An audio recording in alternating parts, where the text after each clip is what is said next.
It's indigenous monstrosity. Well, no, it's not indigenous monstrosity. It's just me, Monstrositus X, and I'm on Goddamn Comics.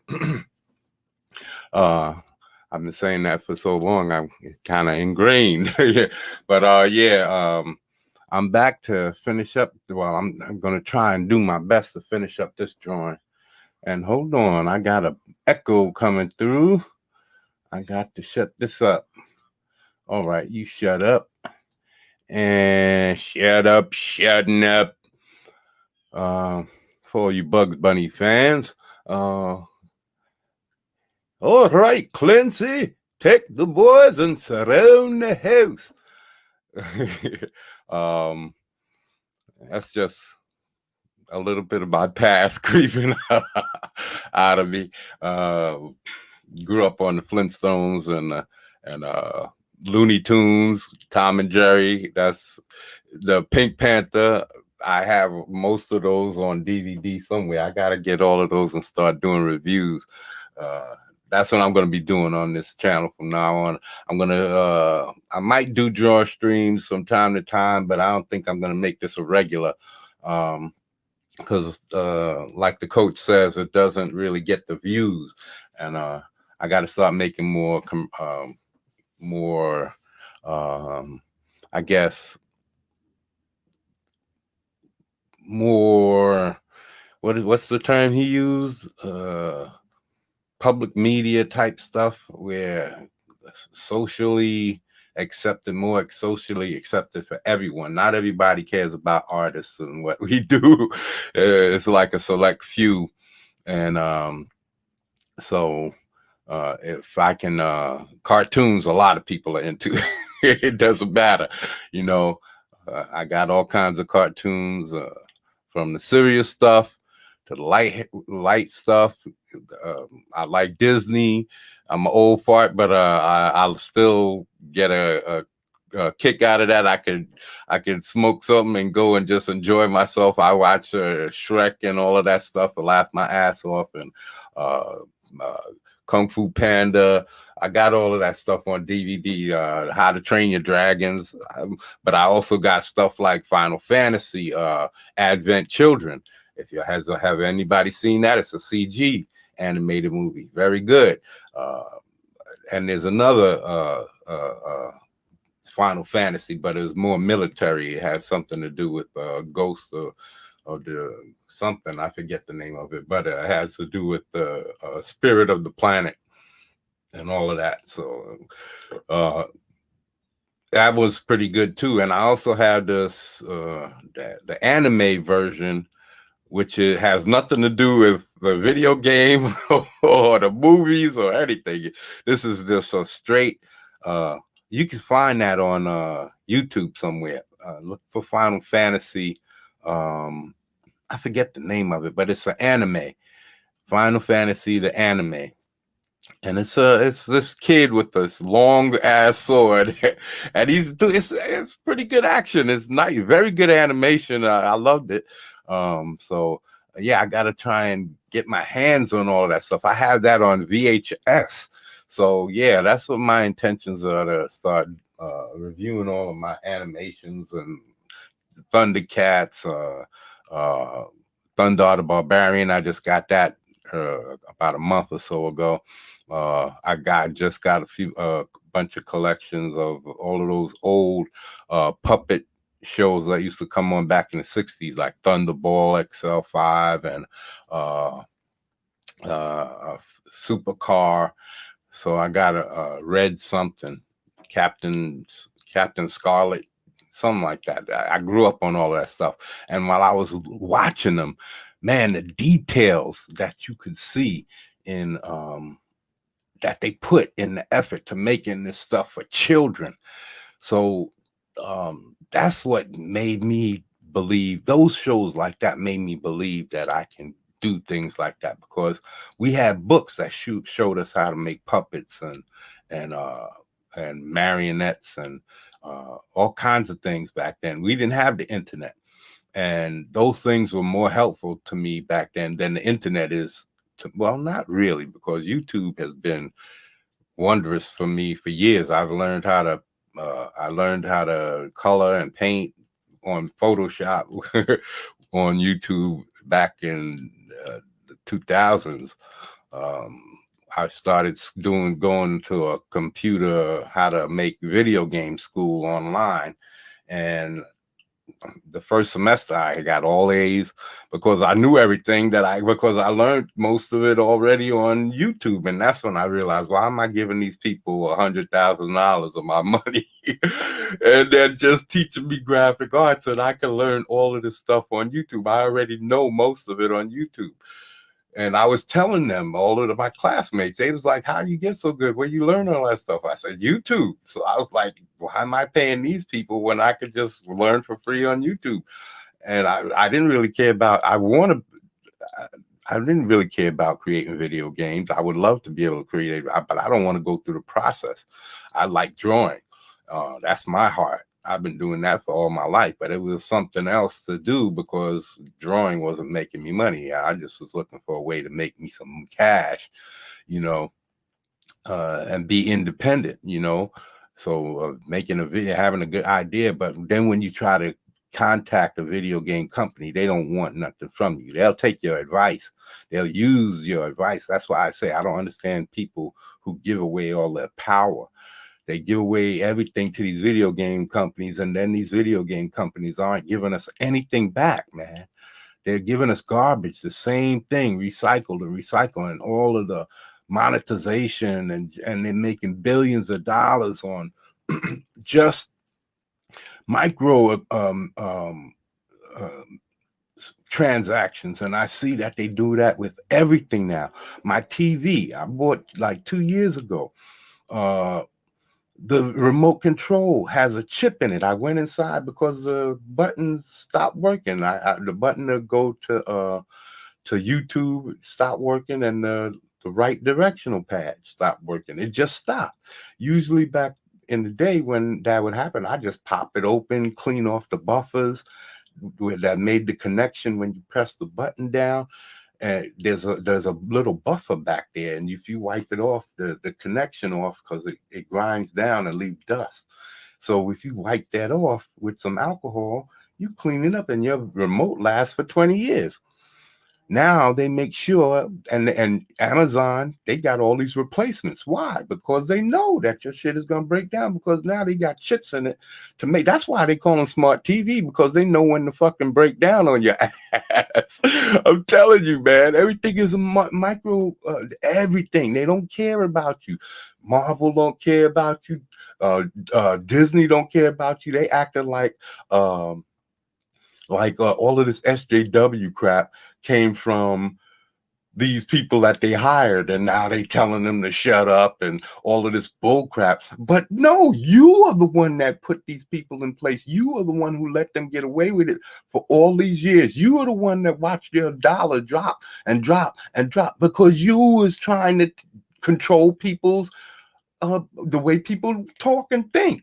That's what then Marvel, this is the companies, and all of them are doing it. All of them, Gillette, Goodyear, all of these companies are all trying to tell you how to think and feel and live your life. When I was coming up, if a company did that, they ceased to exist, because nobody would buy their shit. But now everybody keeps giving these people their money. And they think that y'all are crackheads, so they treating us like crackheads and little children. That's why they giving us gummy bears to eat for our vitamins, man. They treating us like babies, man. And that's because the public coming up today are becoming little children. I love comic books, but I know when to grow the fuck up. You know what I'm saying? I live in a state of non-reality, because that's why I love living. But when true life hits me, I take it like a fucking man. I stand the fuck up and handle it the way I'm supposed to. There's a time in life where you got to be a lion. There's a time in life when you got to be a sheep. There's a time in life when you got to be a chicken. All of these things are about survival, man. And people are just becoming a bunch of fucking lemmings. I'm telling you, man. And I'm getting sick of seeing the crap, bro. So let me get out here and share this. That's why I'm fucking Comicsgate for life, man. I'm comics gay. There's no way I want anybody telling me what kind of breasts. These people, they talk about body imaging, but remember back in the day when uh, anorexia and bulimia was the thing, and women was talking about, oh, we can't live up to these images of these thin people. Now they're forcing these shapeless, thinless women. They don't care. SJWs don't care about women. They don't care about children. And they don't care about men. I was watching this stupid ass show, and I'm a black man, so I'm watching this dumbass Lovecraft country that's spewing hatred for men, both black and white. Now, I don't think these black people watching the show can see it, but they hate they hate black men too. There's no light-skinned black men. And I'm a light-skinned black man, so they're showing me hate. If they wanted diversity, they should have all color skin in the black people, and they wouldn't have the black men or a bunch of bitches, and have this half white girl doing all the heroics. The dark-skinned black girl, she's basically there to be toilet water because she ain't shit, really. She don't do nothing or say nothing, and there's 4 episodes already. And I'm watching this shit, and all I see is white hatred for white people. And I'm sure that even back in that time, there wasn't that much hate. I'm sure that it seemed like every time there was an encounter, is nothing but this, not just hatred, like, hey, nigga, get away from me, this and that. Remember, I'm a black man. Don't strike my channel. It's not like that. It's it's about going out to kill you at every fucking time, every turn. And it's like, damn, I've seen movies before, but come on, this is way over the top. It's hate upon hate, and it's hate for black men too, because the dude who's supposed to be the lead is the biggest bitch. He doesn't do anything. He can't accomplish anything. He's a stumble bum. It's just the white woman, this blonde-haired, who's extremely blonde-haired. It's like the epitome of a German. The blonde hair, blue eyed, straight, this bleach blonde. This is the type of images that I've witnessed, like Robert Shaw in the James Bond movie. He was this bleach blonde, blue-eyed German who was out there, who represented the tyranny of of Germany and all this crap. And that's what I'm saying. That's what these people are trying to push. You see, a lot of people don't look at the psychology behind imaging and TV and all of that stuff. But everything is a psychological attack. Everything, commercials are a psychological attack, trying to get you to buy their products. And now they're not even trying to do that stuff like that. It's all out in the open. Take our stuff, or it's not for you. The hell with you. You're no longer, and how long is it going to be before they start telling you have to buy our stuff? That you're going to be already obligated, like it's already when you're born, you're going to start getting debt. You're already going to owe for this product and that product that you have to buy, because that's the way of the new capitalism. Come on, man. They're forcing everything down our throats, and there's a lot of people who are not trying to stand up for themselves, and they're falling, and they're depending on these corporations to be their mamas and their papas, and come on. So let me shut the hell up. It just bothers me, man, to see all of this idiocy go down. Let me see. Let me try to get this face done. Zoom in on this guy. Make sure I got the right layer. Yeah, this is I'm gonna have to merge these to get together. See, because I got half on one layer and half on the other, so I'm gonna have to merge these two together. And yeah, I should do that right now. Yeah, makes sense to me. Let me see. See, it's hot up here. But I'm gonna deal with it because I'm gonna have to I gotta get this drawing done.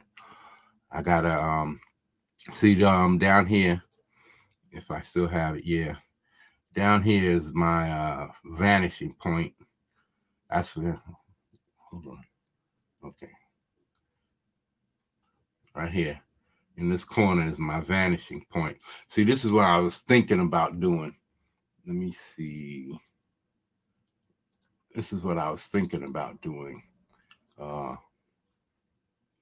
Rotating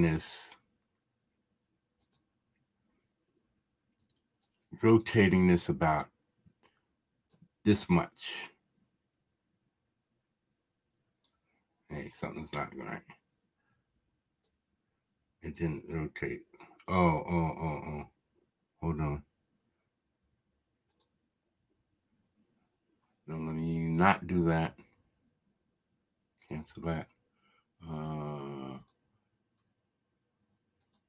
Undo. Let me see. Okay, I'm just rotating one character.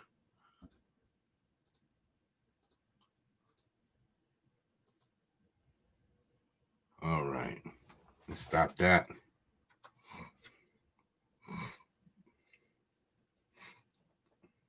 Come on, get off. All right.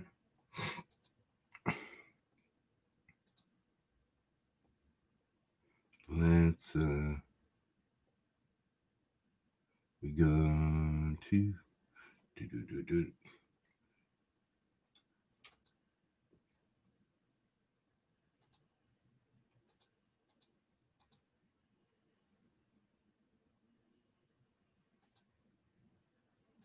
Okay, that's good.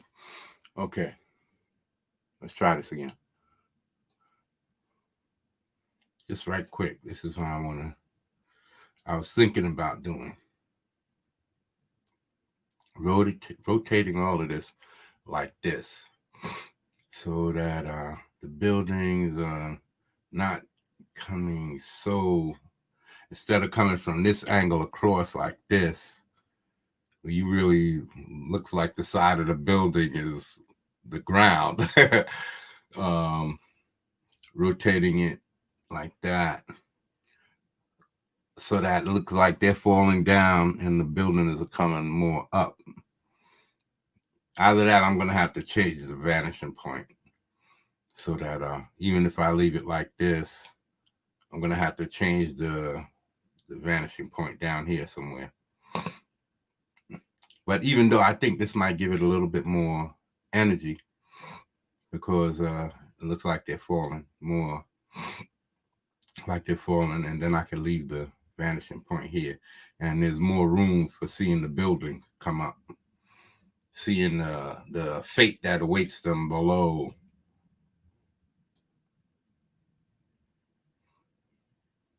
Yeah, see, this is a compromise right here. And then I could show a little bit more of this leg, maybe get the knee. I doubt it, because I think I cut it off over here. But because I had to pull the character out some just to make sure I had the right angle on that thigh. It was looking too hippie like a female, so I had to move it over a little. So anyway, yeah, let me not waste time on talk. I've been doing a lot of that. I gotta get this drawing. That's why I think tomorrow I'm not gonna do a stream. I'm just gonna come up here and draw. That way I don't have to worry about talking and having a conversation, and I can try and get this finished. Because I never done anything even related to a commission for somebody else. I just drew for myself. So whatever I did, it was, no pressure. But now I'm publicly drawing this, so there's a little bit of pressure. Another thing, you see this leg here. I saw a drawing that I was showing Dan Frager, a previous. Oops, that's not it. I'm looking for a drawing that I showed Dan last night, and right at the end of his show, this is a good guy, man. I'm telling you, I owe this man. He does not have to let me come on his show. I'm a nobody, you know. Um, Not that I'm a nobody, that I feel that I'm a nobody. It's just that I know that I'm not somebody that anybody would know in this comic book game. And so to the comic book world, both on both sides, as a consumer and um, as a consumer, or as a artist, a professional artist in any way, nobody has any reason to know me. So I'm a nobody trying to get people to know me and accept me.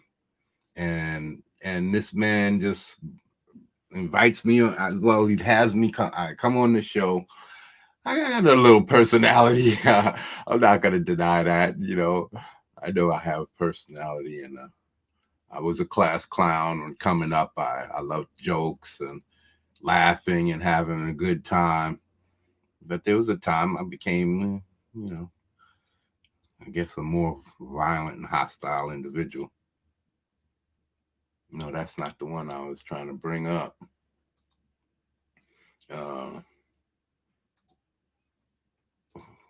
I didn't become anything. That's wrong. See, the way my thinking is, you have to be what's necessary.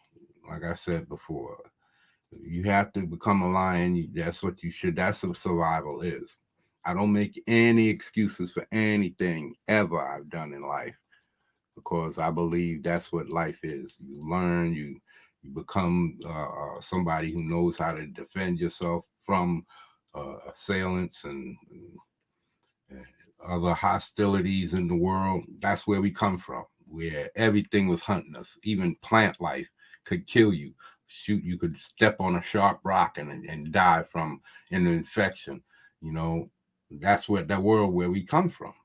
We've changed the world, and now we are believing that this is what everything is supposed to be. This peaceful, nothing existence. And well, it's not really nothing existence, but sitting around slaving for people. And I don't believe in that.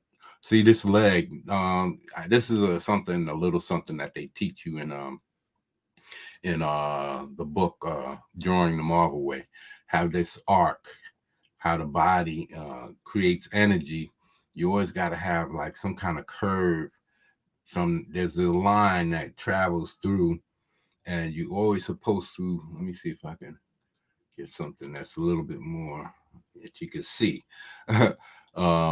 You're supposed to always think about characters along these arcs, and and even when they're just standing still, when you draw a character and his shoulders go this way and his hips go that way, it creates a little line going down his center, a little curve that goes like an S curve that goes down his center, because what Dan Frager called contraposture, that I guess counter posture.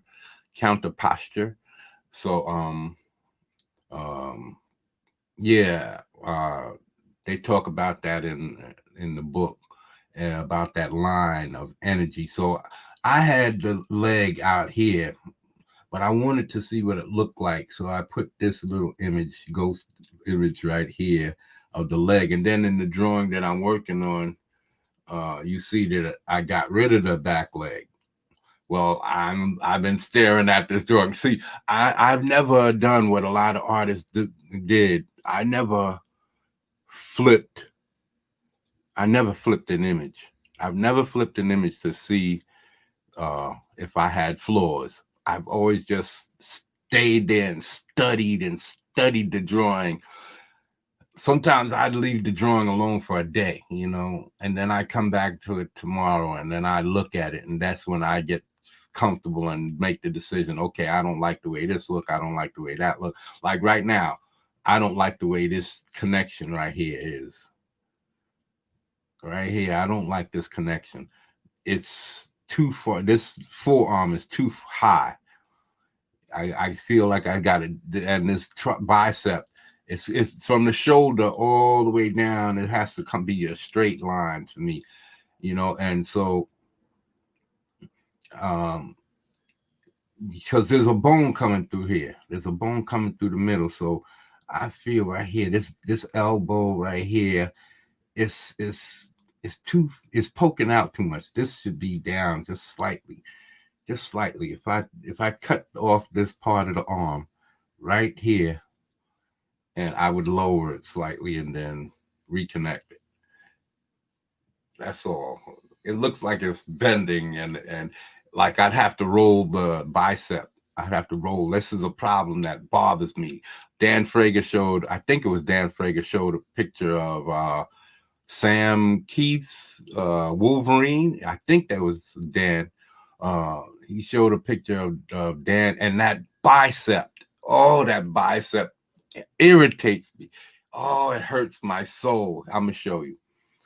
I'm gonna show you what I'm talking about. Oh man, that's one hard thing. I hate. It's one of my pet peeves.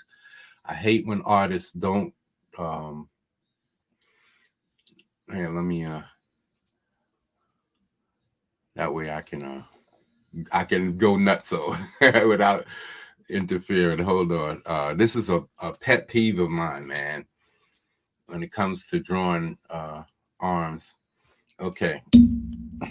Now, Sam Keith's image came around like this. Now, this is how you draw bicep or tricep. Okay, you got your back tricep. This is 3 muscles, and this muscle right here that goes to the elbow is a muscle. So this is a part, and then this part in the back is all muscle, and that's what makes up the tricep.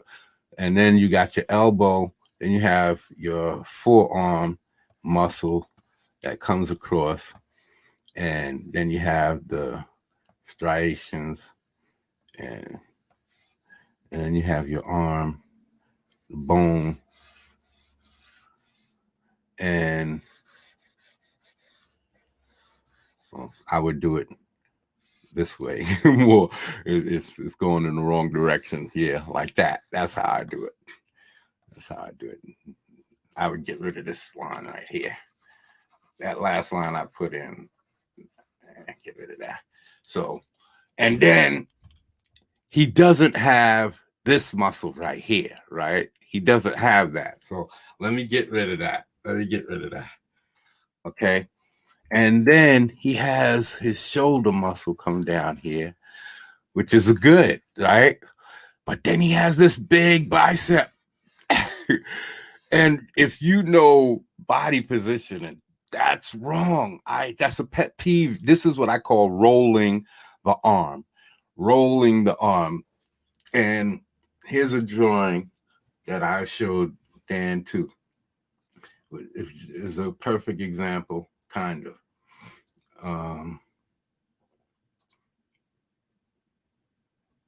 Here it is. I didn't put it together, but it's still a perfect image. See, this is that same position, but you see how the bicep is a lot smaller. It looks tucked behind the arm, the rest of the arm. That's rolling the arm. You have to know how to, because the bicep is on the direct opposite arm as the tricep muscle. So you can't have it bulging out like that. It just turns the arm in the wrong direction to me. It's like pushing. It's like somebody's pushing his bicep out. You know how you were young and you didn't have muscles, so you used to push your muscle up to make it look like you had a big muscular arm? Well, that's what that looked like to me. That's exactly what that looks like to me, and it irritates me because there's a lot of people that makes those very same mistakes, man. They're always, now this just, all this needs is, he put that, there's a muscle that comes up here, and then I've seen dudes who've done some, or have I think there's a line that comes through there. But first of all, I'd have this a lot smaller.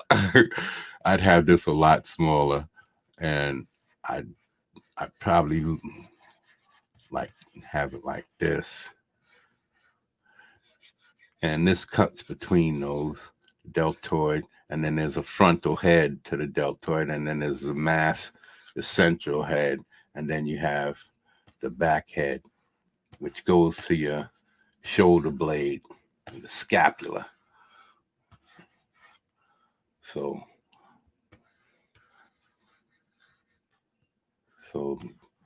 and then you have your trapezoidal.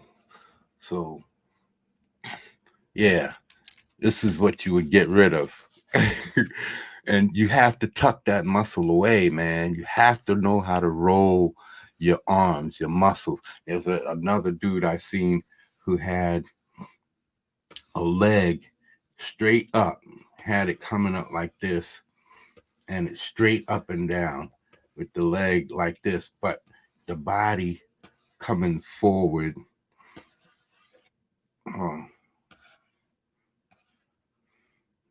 And you can't do that. You have to tuck the leg back. You have to foreshorten that leg and tuck the leg back like this. You have to, because the knee joint doesn't rotate like that. You're depending on the hip joint to do all of that turning, and you can't do that. What you have, the body is like this position, and you have the arms down like this, and you have the other leg down like that. You can't have the leg straight up and down. You can't rotate that socket in your hip to get that straight up and down leg like that. So people have to learn the body positions, man. You have to learn your body positions. You have to learn how to roll the muscles, how to roll the arm. The elbow is on the opposite side from your bicep. So if you show them the elbow at a 3/4, you have to represent that bicep in a 3/4 position and have everything come in front of that. Everything is about, it's the same thing. It's just like land. When you create a horizon, you push things back by overlaying stuff, overlapping stuff. Overlapping, it goes further back, and darkening things, making it dark as it comes forward. And that pushes everything into the background, putting things down below the horizon line, like it's disappearing in the dark, in the distance. You know, all of that stuff is what create. And the same thing with the arm. Your arm is a cylinder, and you have to represent. You have to represent your. And I don't know this. It's just from years. I wasn't taught these things. I learned them over the years from drawing and just wanting to get better, a desperate desire to get better. And so when you start putting muscles on your tube and creating these shapes, you have to make allowances for the roll and where those muscles lie in the backside of the tube, and how much of it is going to show if you're standing on this side of the tube. So you have to take that into consideration whenever you draw in something. So that's just something that's a real pet peeve to me, man. Absolute. Oh man, it really, really gets it burns my britches. Yeah. There's little things that irritate me, very little things that when I see it in my drawings, it just turns my guts, and I sit there and just stew over it until I can figure out what it is. And like I said, there's this image things and showing the flip. I can see how it helps. I've seen it help, but I've always trusted my eye, man. I've always trusted my eye and what I see, and just, if there's something wrong, I've got to see it. I've got to see it, and just stay true to myself, man. Because I drew on cardboard throughout the 90s and the early 2000s, and you can't flip it and show a light through that bitch. You can't. I drew on those heavy boards. All you're going to see is the advertising on the other side. From throughout the 90s, man. That's all I was drawing on. Because when I started back up because I was doing all my street life stuff, you know. And I learned a lot of things about life, man, people, emotions, and how to control people just by having a stern voice, talking with bass. You got to sprinkle a little bass on it, fuck around. You got to talk with like this, the emphasis. I learned all of those things when I was a little kid, learning how to draw. I was a nerd, but I knew how to fight because my pops taught me, but wasn't having it. My pops wasn't gonna have no little punk ass kid coming home talking about how somebody picked on me and bullied me. First time when I was 5 or 6 and I came home, my father said, okay. And took me back outside. He said, yo, okay. And he bullied me. He says, yo, you don't kick that kid's behind, I'm gonna kick yours. I never had to worry about fighting again because I knew what to do. He said, aim for the nose. And most of the time, that's what I did. It was one hit of quitters. Hit them in the nose. They had tears start flowing. They had pain shoots through their face. That's it. They run off crying, and that's the end of it. If you was bigger than me, then I went and got a stick, and I laid up for you behind. And I would beat you across the kneecap. You fall down, I beat you across your hands. If you reaching for me, I beat you across your ankles. That's what he taught me.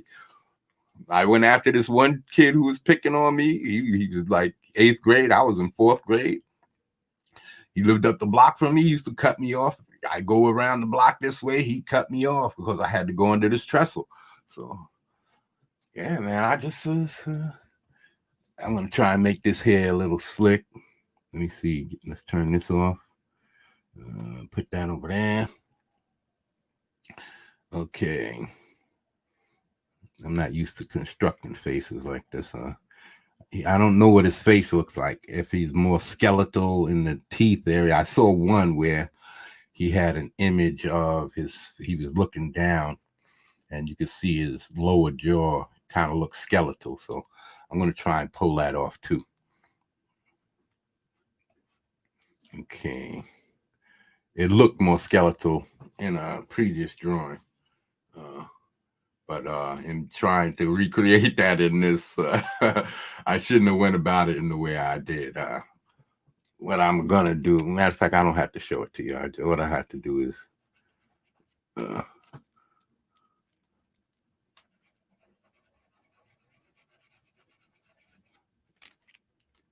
yeah, this one. Now get rid of that.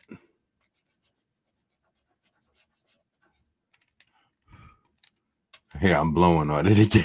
That's that traditional artist in me, man. That traditional artist in me saying, okay, time to blow. Time to blow off the debris. Okay.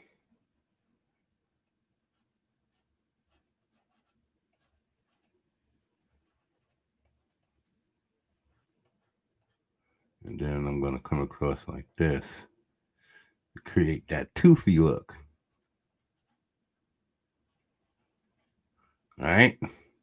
And then I can open his mouth a little bit more.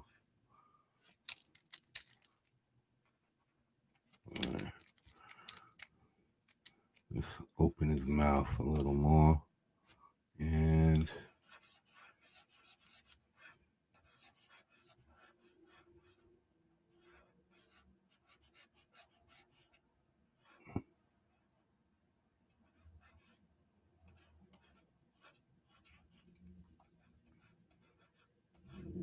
hold on, this has got to go.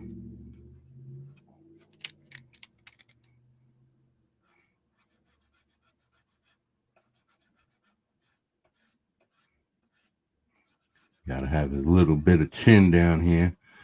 And then like the gum area.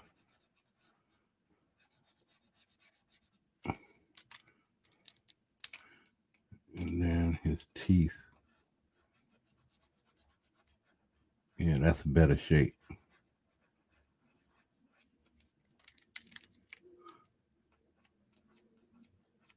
Everything is about shapes, man. What kind of shapes you could create. representation, man. You're representing something flat in 3D. You're trying to represent something 3D in a flat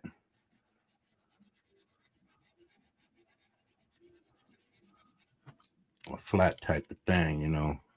Flat type of thing. So okay.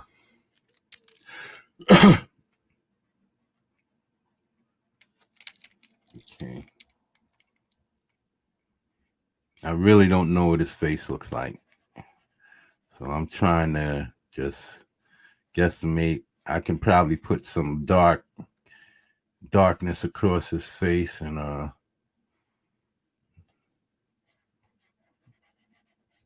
kind of hide a lot of it.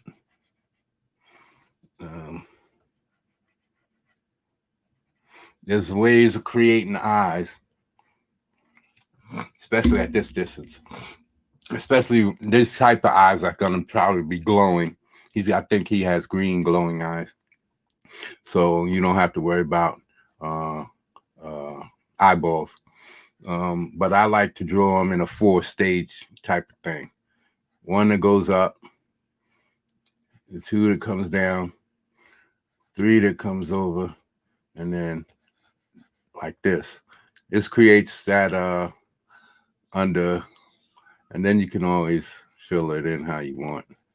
You can bring your eyebrow up, and now you have your little under bag, and you can make it thinner.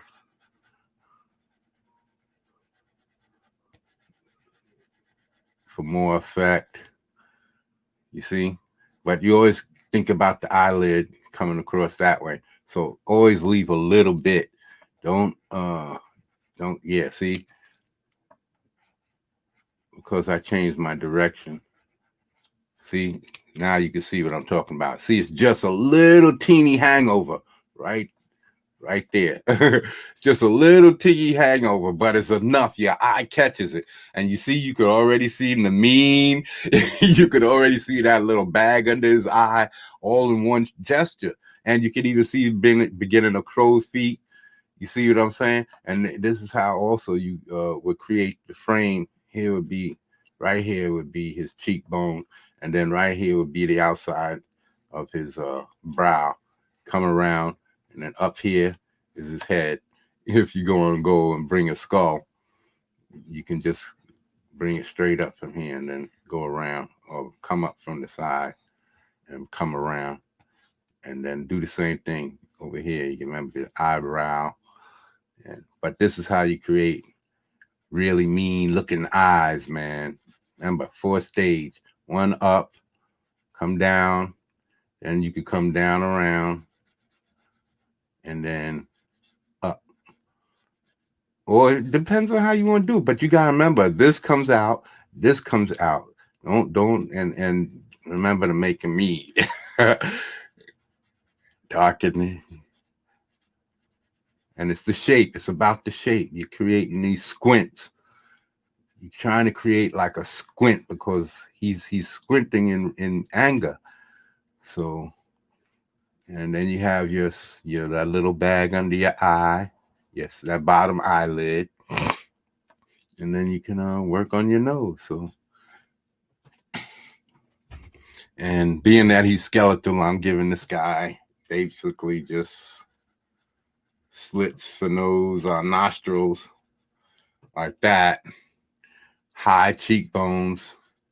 Usually the face would want to come down with the meat, but he's skeletal, so you give him high cheekbones, really high cheekbones, all the way to the skeletal portion. Then you got your gums, put the ridges, a lot of stuff on his face.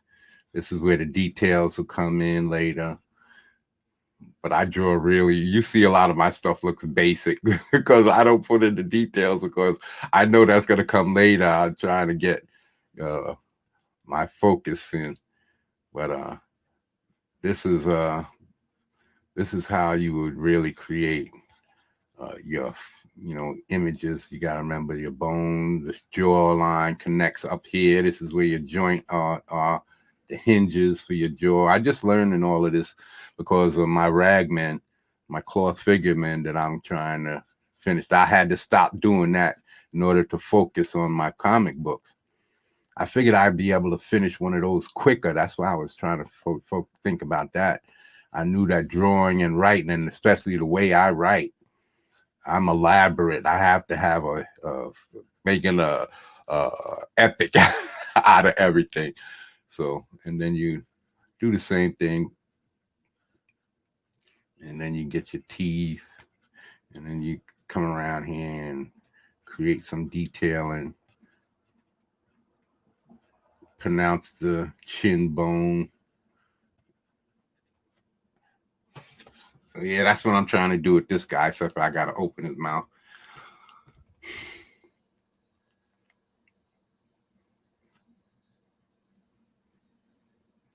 I do that with my pencils.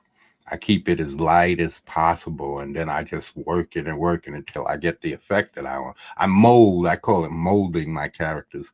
And it's difficult on the computer. It's more difficult for me on a computer than it is in real life, man. So I don't know why. It shouldn't be like that, but I guess it's a new medium for me. I'm spent years with a pencil and paper was my friend. Didn't cost anything, any little piece of paper that I can steal, I can use the back of it, anything, I used to grab office supplies sometimes, uh,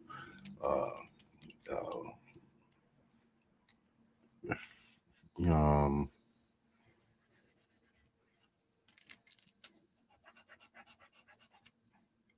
yeah, I used to grab like typing paper. That used to be my mother used to bring home typing paper. She worked for the city. She used to bring home typing paper for me to draw on. Couldn't afford books, you know, drawing books and sketchbooks. So I drew on construction paper when I was a kid. I like the texture of it, but construction paper does not last. It gets really brittle and flakes away. It's as it gets old, my direction is off. Yeah, I got to do this all over.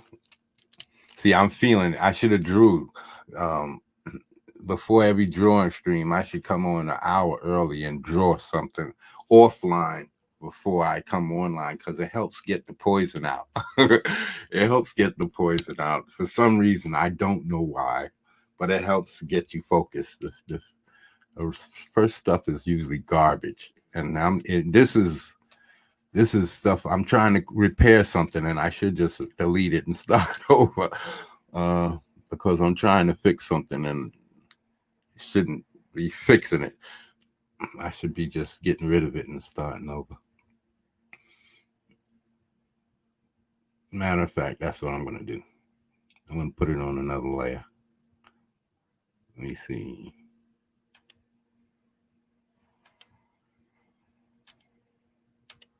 I wonder if I can erase two at the same time.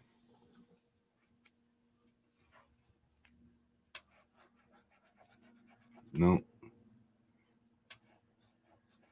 And maybe it's on the third one.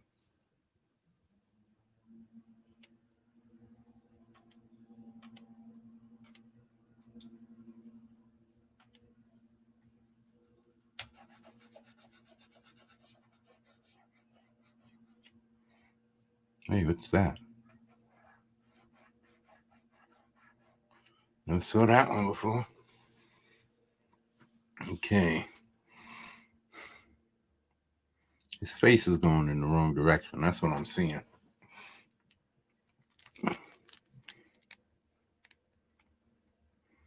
Okay. Oh, we got to get rid of this. We have to get rid of this.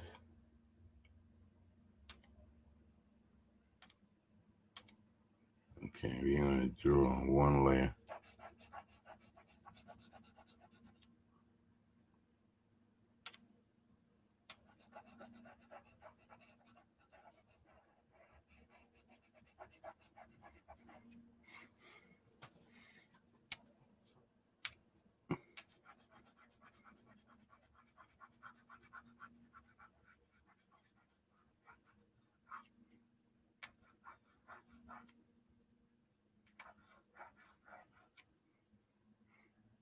Trying to leave enough to so I'm not losing the whole body position, the whole head position. And I think that might be a problem too. The teeth might be going in the wrong direction. I remember they're going down. He's going, his face is like this. So his teeth should be going in that direction. And then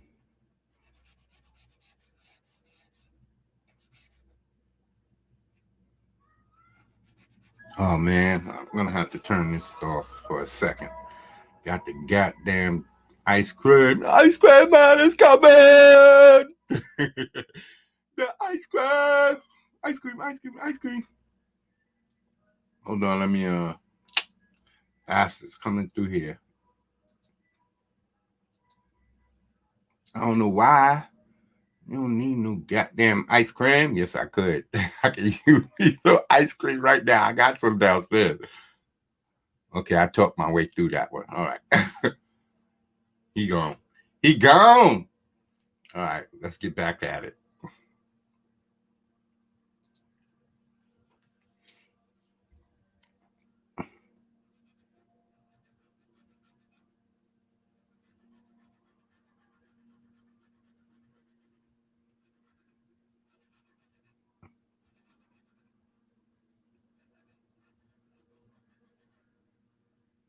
Okay.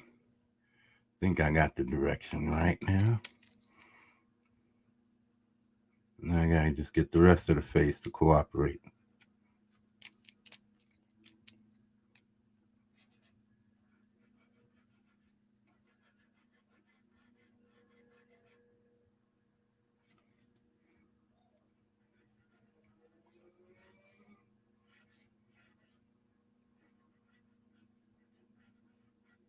Mm-hmm. Mm.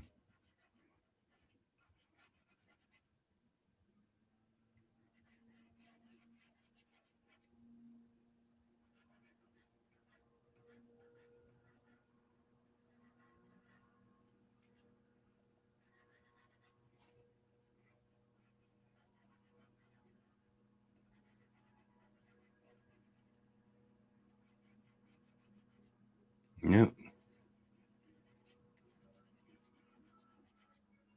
Come on, everybody and their mother gonna come through here with their music.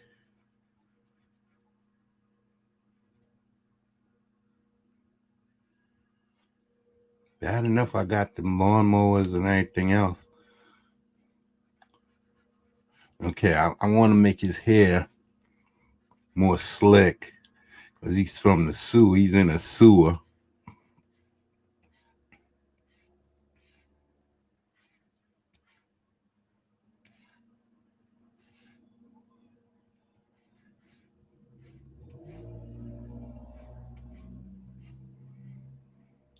So I don't want it to have that puffy head look.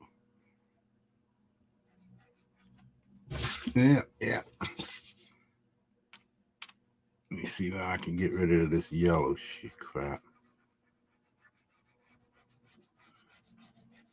Well, that's just my page.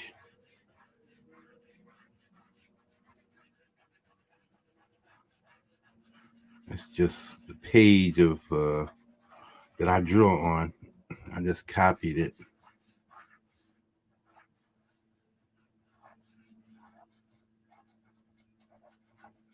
I'm gonna have to redraw that on. But it has to be done.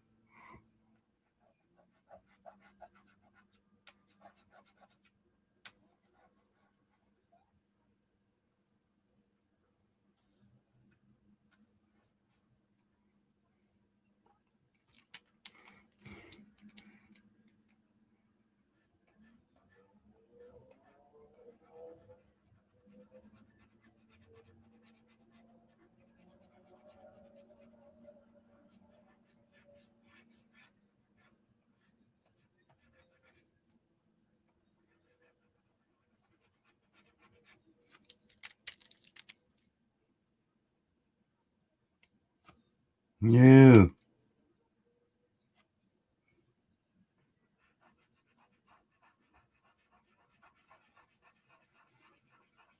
No drawing on that layer.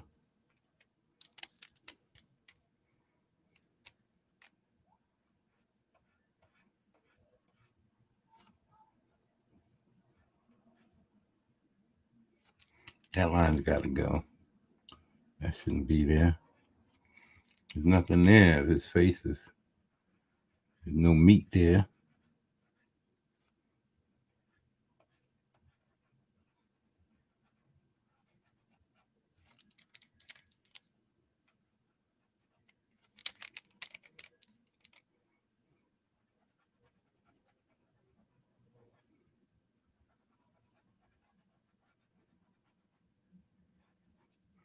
Yeah, I don't want him looking like he's laughing. Brought that up too high. Starting to look like the Joker.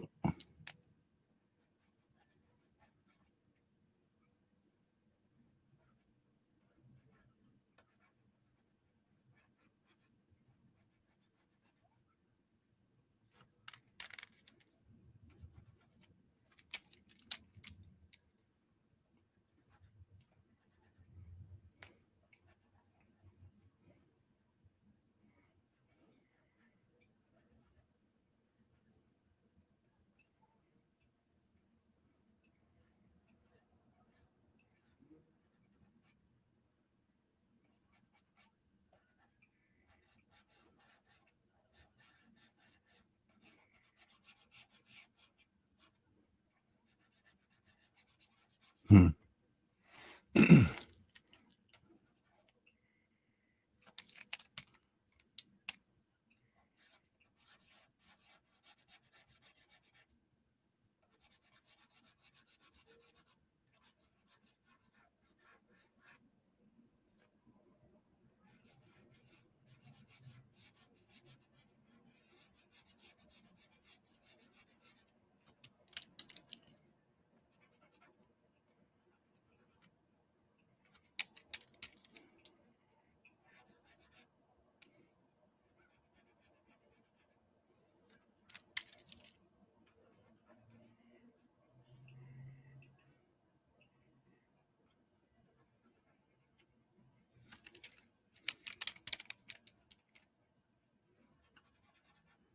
Getting the ice cream man interrupting my screen.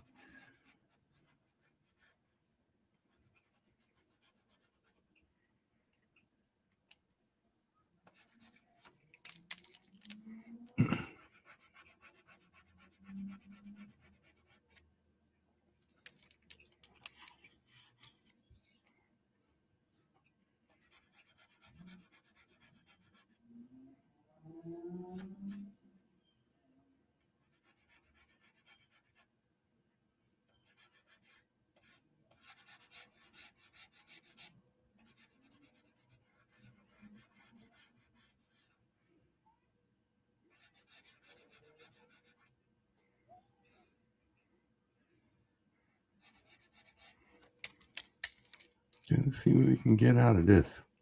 I'm liking the angle, but I'm missing something here.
Oh, come on. You did a sniper attack on me. Just popped up. I've been being quiet anyway, so let me mute this for these bastards so they can come and get me.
Get back, get back. You don't know me like that. Get back, get back.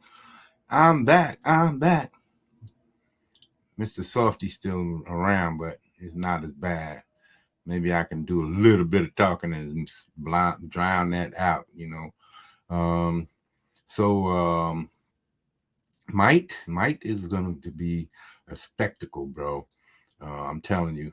I intend it to be an extravaganza of action and superheroes coming out the woodworks. Got to get rid of this back here. It's going to be something that everybody needs to be a part of, man. Trust me, the amount of characters, superheroes I'm going to be bringing out of this book is going to be outstanding.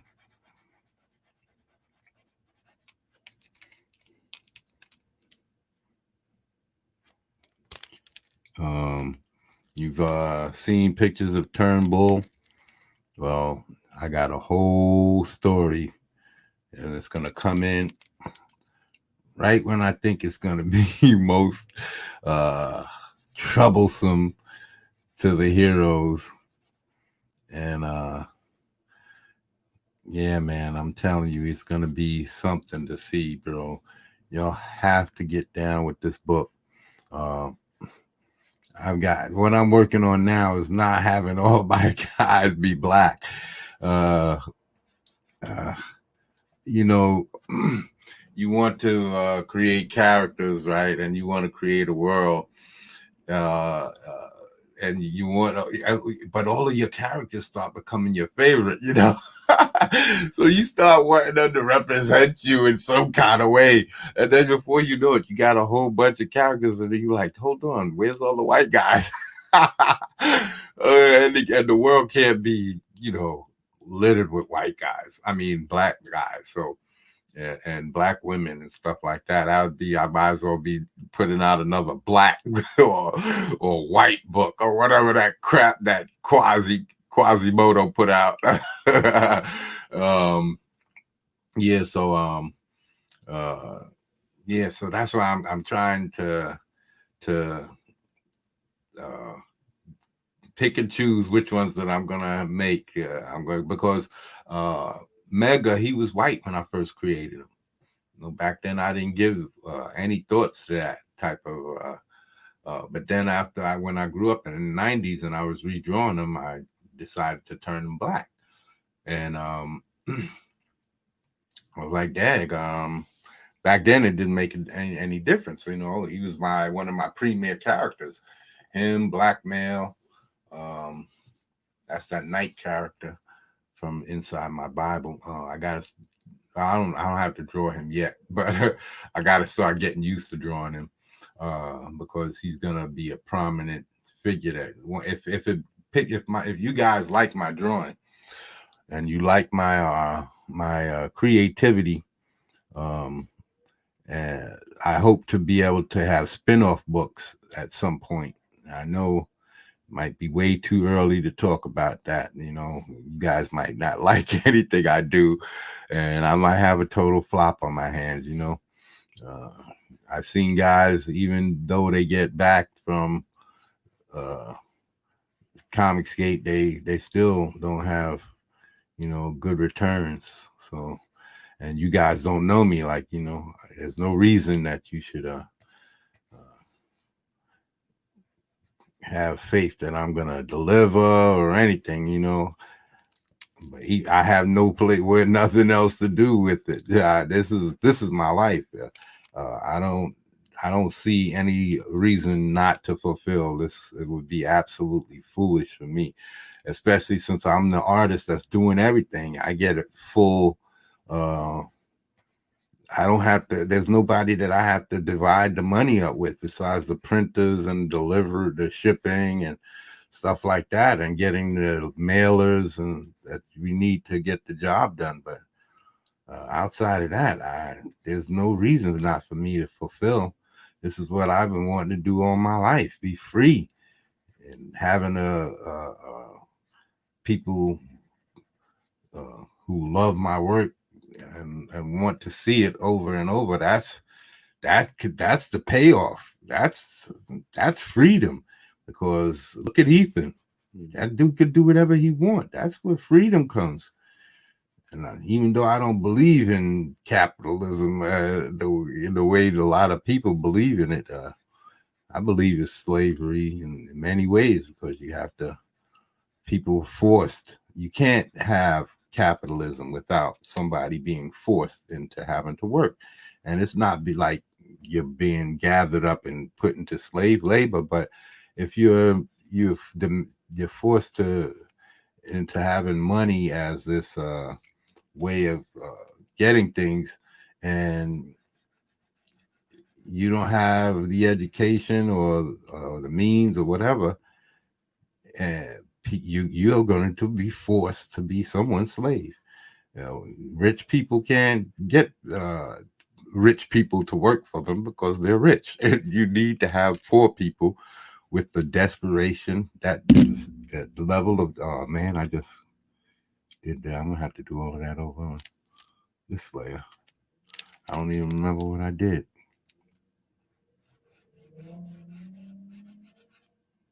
Okay. But you have to have people that are gonna have some motivation to work. And that's where this oh man, again, it's the wrong layer. God damn it. Put that one to bed.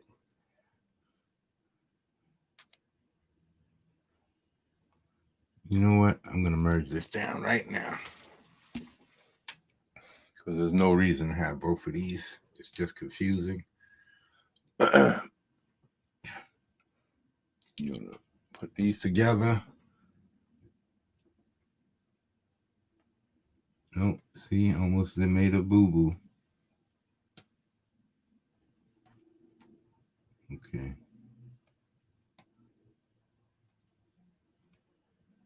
Okay. Now we're going to merge this down. Now we're going to merge this down. Now we're going to merge this down. Merge layer. Merge with layer below. How about just saying merge layers? How do I know that I want to merge that with the one below? You gonna merge that to me? There it is, merge layers. There we go. No, that's too many layers.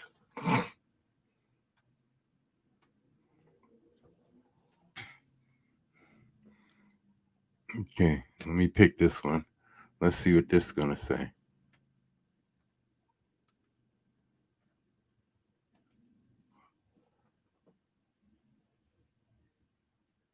See? Merge with layer below. Okay. That's good. All right. Now we got one solid layer. I'm not liking this jawbone here. I think I'm going to thin the jaw a little bit.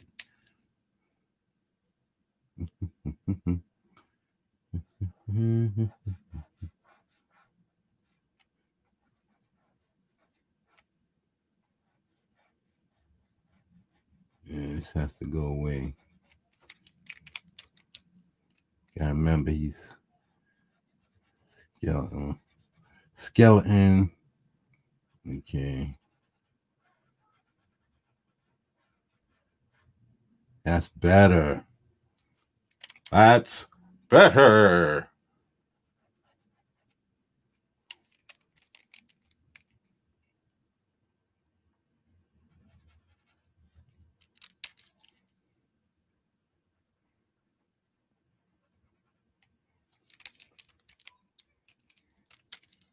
Something's wrong over here.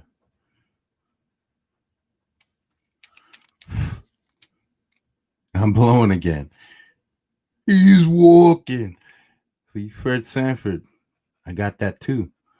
I'll put that on Indigenous Monstrosity. Any real life type shows with real people. That goes for sitcoms. That's going to go on Indigenous Monstrosity. And then everything else, all cartoons, animations, comic book. I'll start reading all my comic books and doing, I just have to make sure I have the room because I got to pull all of those boxes out and then be able to pull out my comics and have to bag them. Well, they already bagged most of them. I was doing that back in the 90s when I was buying them. I'm buying bags and boards.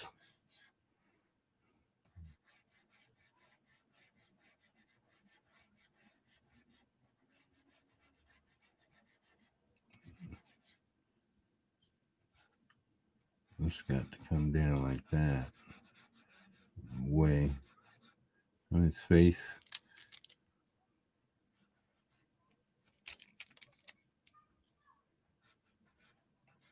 All right. Getting somewhere.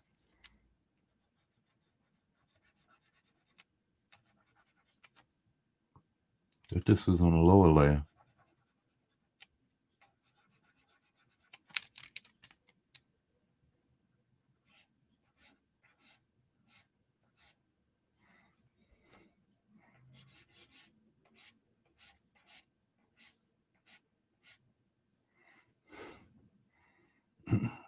Here's deltoid, front head of the deltoid. And it goes that way. Then you can. There it is again. There it is again.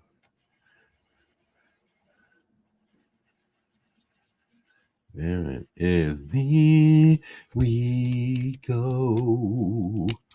Going through the same thing.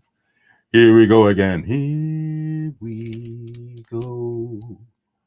Don't wanna be the same. Let me see. Homie, know just what I mean. Don't you just walk up on me.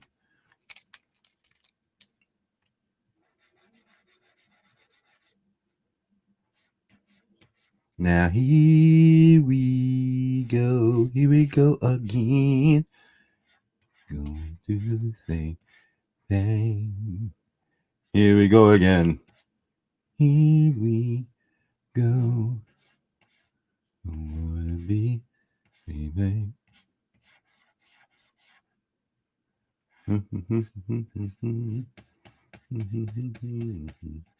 No, you know just what I mean. You got your back head back there.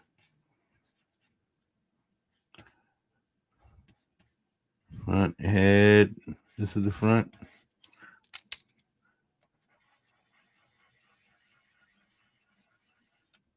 Yeah, you can see it. This is the front head. And this is where it cuts off for the bicep. See it right here? That's where you got that little dip right there. There's a hard dip right there. You're going to get your heaviest shadowing with a deltoid pops over.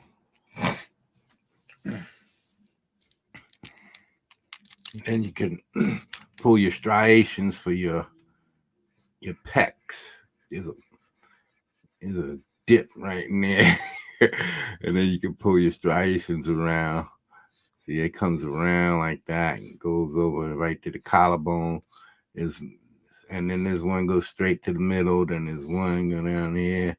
And then you can go like this and use that for your reflected light.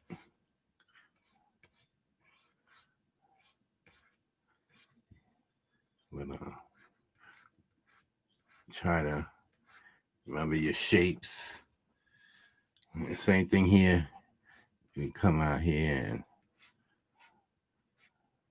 striations. That's gonna go up. This will be for your reflected light right here. And then you would, all your striations, try to make V's, like, and then there's one that comes from here, but let me see, I think this would, because of the angle, you would want to come over the top like that, giving your pec size, mass, and then come around, you see, then come around, giving your pec form, come around. You remember, you're shaping the body.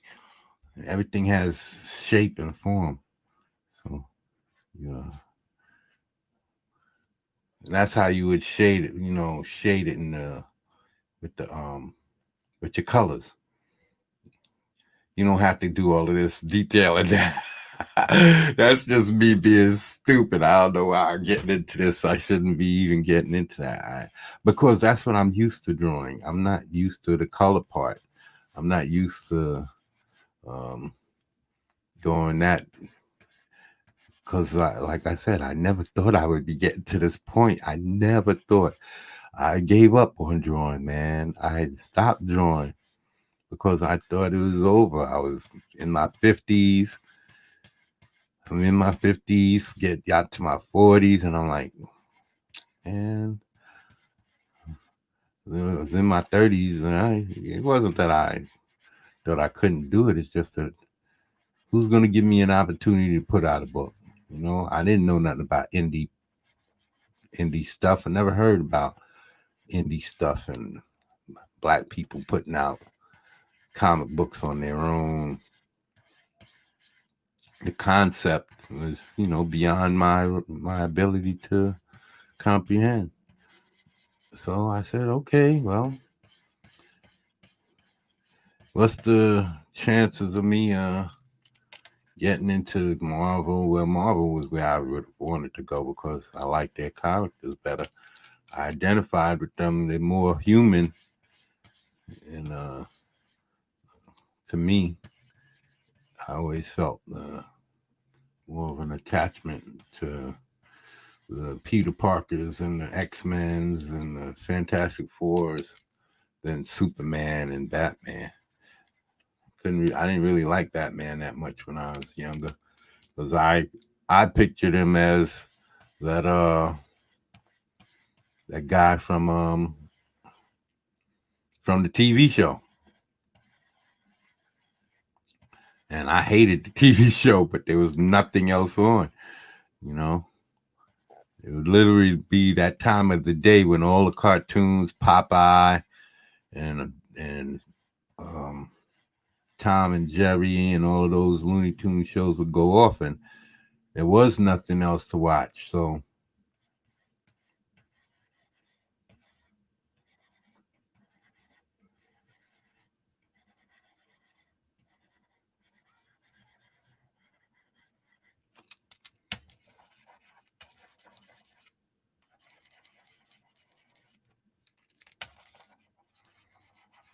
basically, you had nothing else to watch before the 4:30 movie would come on. And then you watch the 4:30 movie. And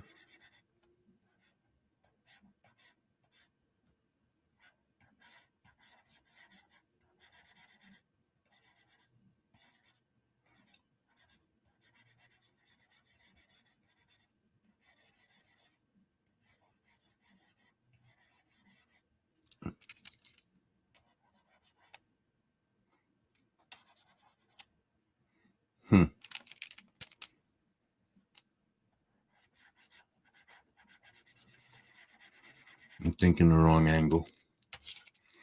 Trying to get this too bad back to his chest.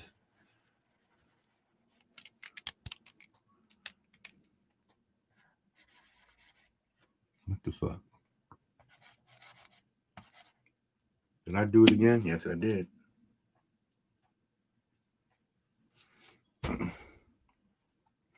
one of these buttons automatically set, I guess,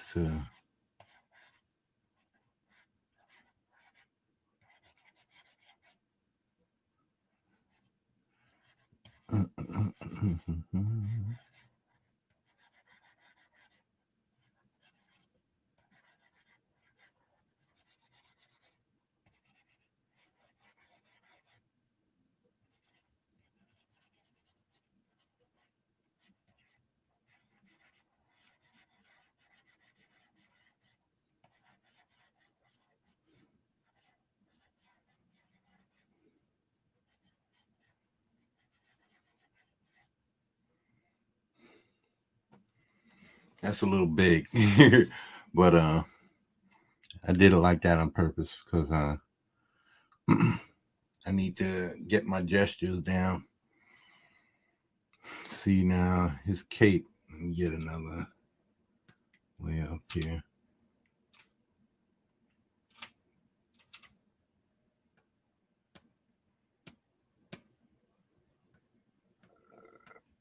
And we need to delete that.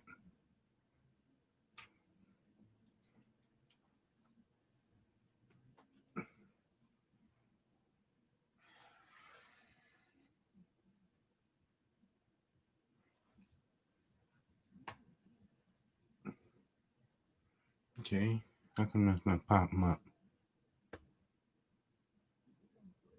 I'm on the right layer. Okay, fuck it. Motherfuckers making shit hard on the brother. Trying to, oh, that's why. Trying to make things hard on the brother. What do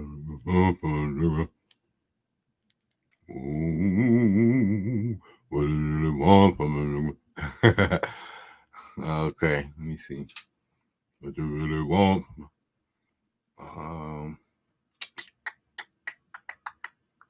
Let me see, baby. Okay, well, that's gone now.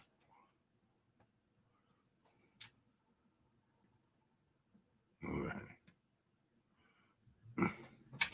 Now, this could be this guy's cape. Now, if this cape just came straight up over his back, right? Meaning that this is his, these things right here. Oops. These things right here is holding on. Oh, let me get rid of him. These things right here is holding his cape, right? So that means his cape would go back behind him and then go around his neck, like here, attaching the insides, right here, right? I'm just breaking down the physics of the cape right now, the position and the physics. So then that means it would come straight up. It would come straight up and then fold over the top of his head, right? It'll come over the top of his head.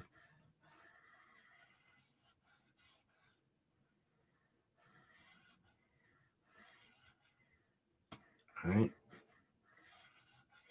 Come over the top of his head.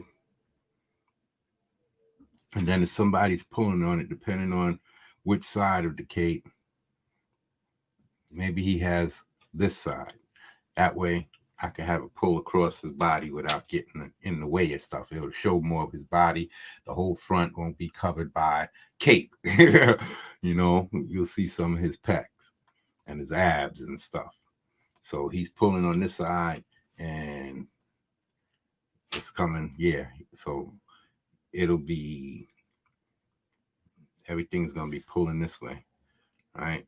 But it's gonna be tighter towards his face. That's his chin. So gonna have a fold there, crease going there. Maybe I have a bubble loosening up right there. And then that's the crease coming around his face. And that's gonna be right there. And then his eye beams are gonna be ripping that out. So you'll see stuff flying away like that. It's blasting out on this side too.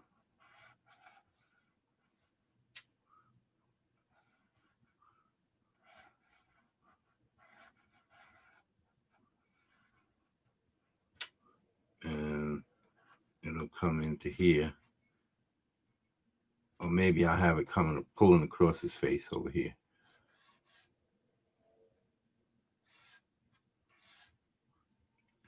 Right?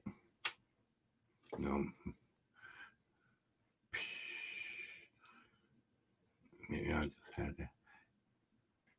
Or it'll loosen up right here. Have it loosen up because of the slack that's going to be provided from the right. I want his face exposed, so that you'll see some of his hair coming out. You'll see his hair, and that's going to be, you know, this will be lit up with the purple beams. I'll have to work that color stuff out. But then he's pulling on the cape, trying to get it off of him. And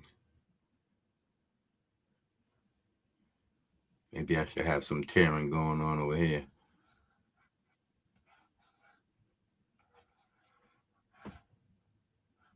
Breaking away.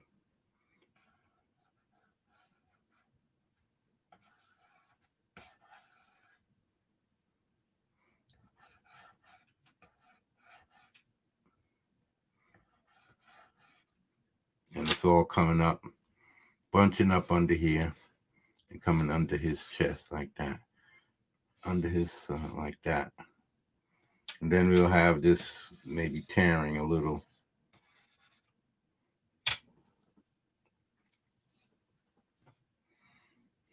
And I'll have, this will be white over here. There'll be a white piece showing the edge of the cape. And then have a white piece over here.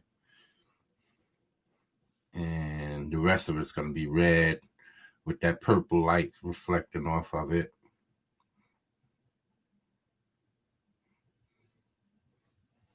And I'm going to change this position right here on Homeboy. Okay. Yeah, that's right. That's right. Okay. And I'll have his eyes more pronounced. Yeah. Remember your angles. He's looking up, so you gotta remember, in order to get that, you gotta have a little crescent going on to show that cheekage. His cheek is up a bit in his eye position. His head is back a little bit, and everything you can give to show that illusion to him.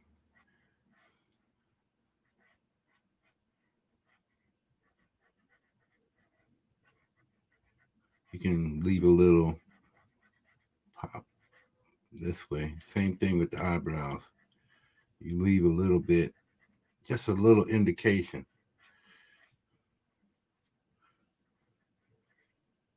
You can give him some anger. Remember, he's getting his ass kicked. I'm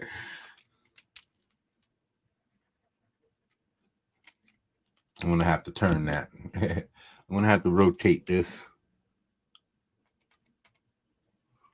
Yeah, I'm fucking it up. I do that a lot too when I'm drawing in pencil. I'll sometimes lay it down on my lap and I'm actually looking at it from the bottom of the page up, you know, because it's laying down. And so when I'm finished drawing and I tilt it back up, it'll look either cockeyed off to the left, or if I'm looking at it in that direction from one corner to up towards the other corner, or down towards the away from me towards the other corner. if I'm looking from the left corner towards the right corner, then everything's gonna seem like I drew it on a slant. And if it's flat down straight in front of me and I lift it up, it's gonna come out longer than I intended it. So I gotta always remember to lift up my page. I didn't have that problem when I was drawing on the train because I curdled it in my arms and I had it all up in my face. But now I just sit with it, flat in front of me, and sometimes I get lazy and let it lay down in my lap. I can't do that, so that's why I got to get on my drawing table. That way I can just sit there and draw, man, and then, everything will be right in the same trajectory, I guess, the same positioning that it needs to be. So I'll work on finishing, tightening up that eye position.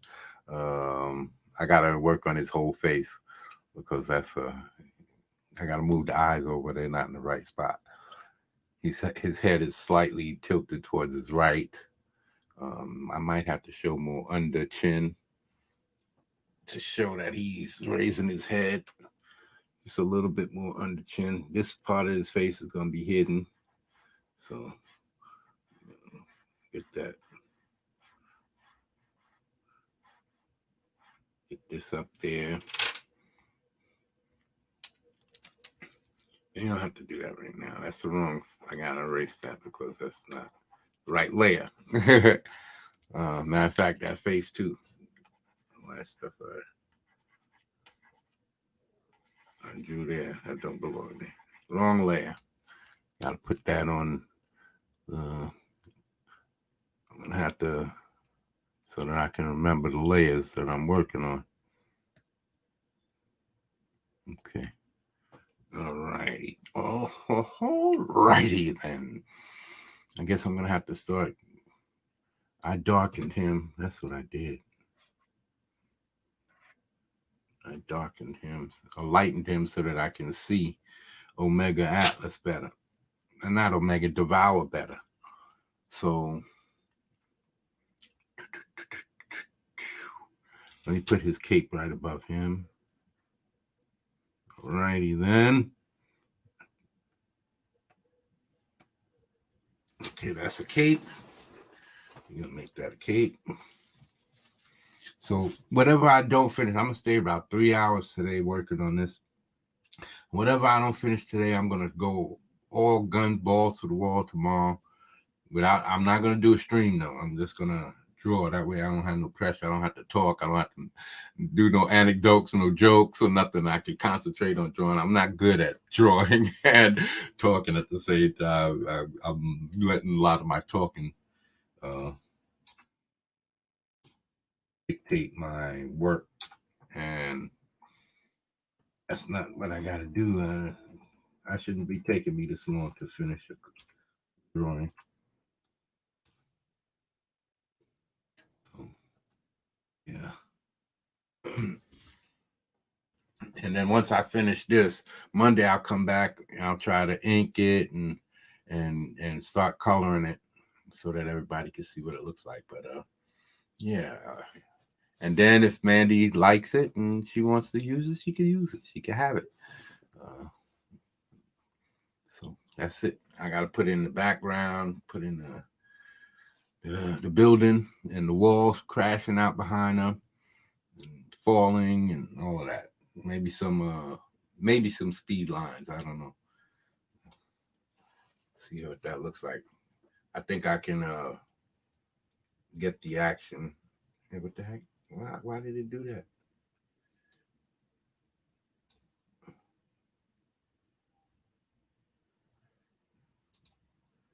So yeah, I think I'm gonna put that leg back behind him because I can see that now. It looks terrible.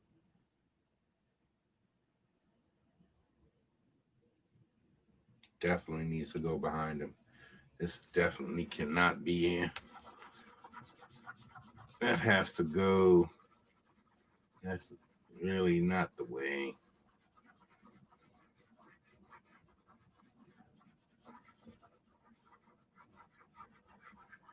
Okay.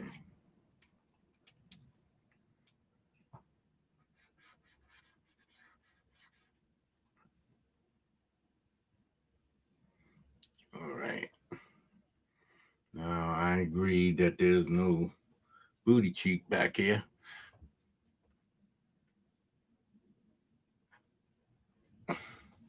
Okay.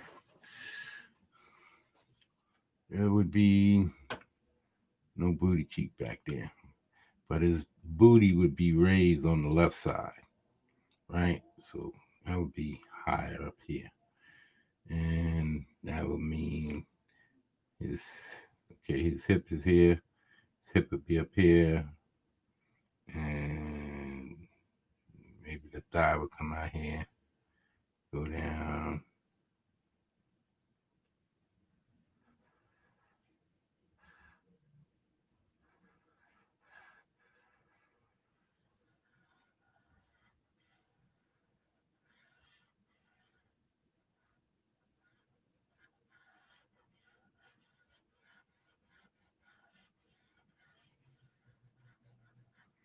That's the hamstring, and that's the little thingy in the back, and then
that's definitely better. Way more energy. That's what I was talking about, that curve. You gotta have a curve, an arc. And even when you just have, oops, even when you just have a slight, a slight curve, like, daggone it.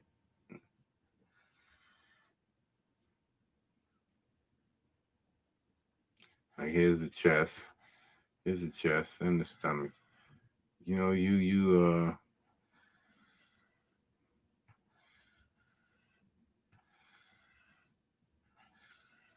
gotta have that smooth lines, man. That's all I'm trying to say.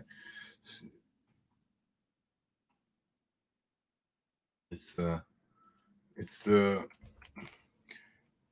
it's a line that you take about your head. Here's the head, and you want to basically from here always try to create an arc with your body, whether it's going this way or even if it's standing.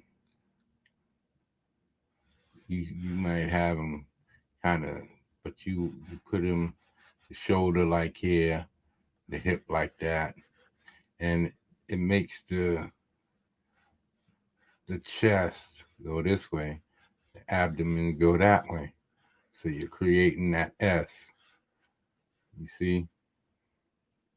And it creates the body goes this way, the legs, and it creates this form that people are interested in.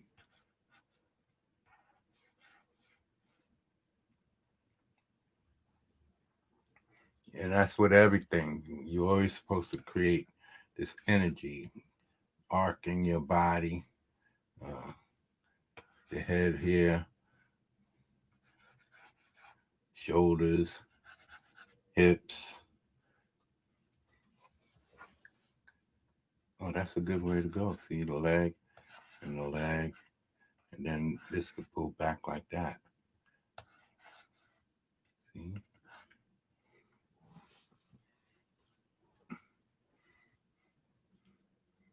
It depends on which shoulder this is. You can have the shoulder up here, shoulder down here. There's the back splits, the pec, the rib cage, and then the booty meat.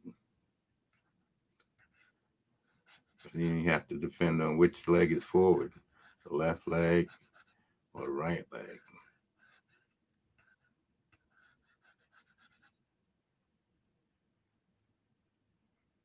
See, I try to push this leg back. It's still out there. But I'm thinking about the booty meat, the bunkie. Now, if you did it the other way and put,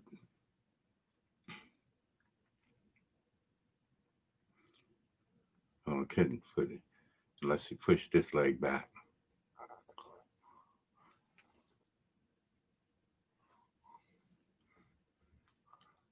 But that's what you see. This show, you see how the shoulders create a V to the hips, creates a V. That's what you're looking to create, a V. See how this creates a V with the hips? That's what you want to do. Counter posture.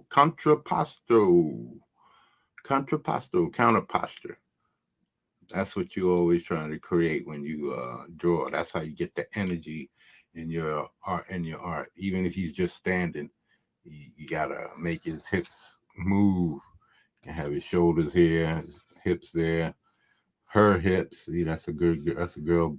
She's up here. See, this is her back, right? This is her back. She got some nice shoulders. Then she's reaching her head back comfortably with her chin up in the air and that bunky stand. And see, she has a little left leg and then all that right bunky right there. And then she got her leg out. This one could be up, coming up there, and then coming down there. And then this was coming down here like that. And this hip going. This is her waist, and she got a belt on. Oh, she got a thong. She got a thong. But that's and then you bring, this would be the back muscle. And because he's bending so much, put some folds. Put some folds in the back. But you gotta remember that's going towards the hip, going down towards the hip, and then you create a flatness. The ribs go up, and then breasts would be up here. But you won't see that unless you raise the arms or you pull the arms back or something like that. Have a maybe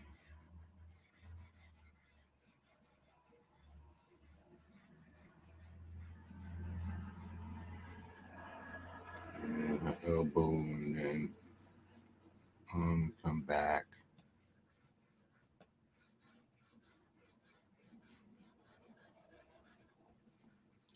Remember, I like to put that on my wrists.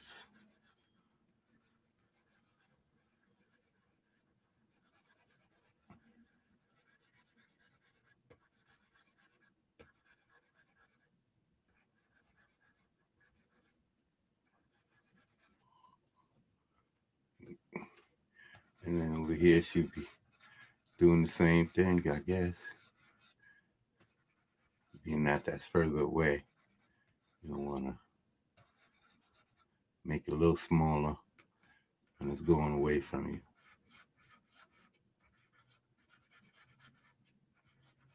And with the elbow, and then, okay. And this is like this, and maybe she's getting fired through the air and her hair's blowing. Shoulder, traps, and neck.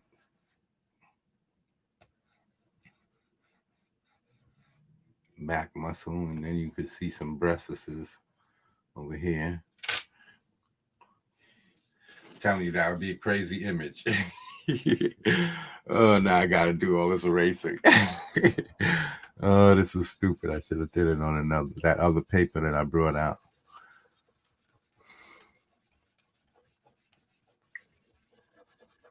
Now I would have been able to get a better representation. You would have been able to see. But that's what you do, man. You got to be free with your drawings. And then once you know your muscles, you know how to lay that stuff on. Once you know how to create that energy in your drawings, that's where everything starts getting yummy. And you start enjoying your drawings, because nothing you don't ever want to do. And this is going to be a problem for people. Okay, we're not going to make that same mistake.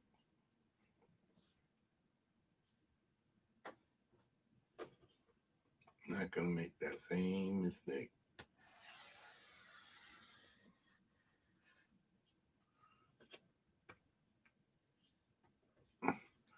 Okay.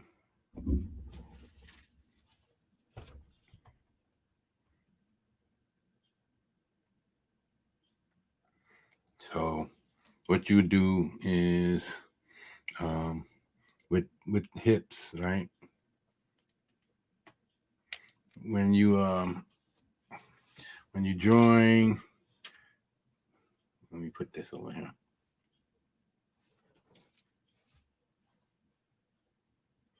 Up here in the corner. Up here in the corner. Okay. So when you're drawing hips and a crotch, I've seen this on some guys drawing. This is the ribs, right? Rib cage coming up over. Rib cage, abdominals. And you're drawing, okay, you got your hip flexor muscles, right? Hip flexor muscles, right? Do not draw heavy lines here going to the crotch. You don't do that, because it makes it look like he's got all this tree trunk, elephant trunk neck. You don't want to do that.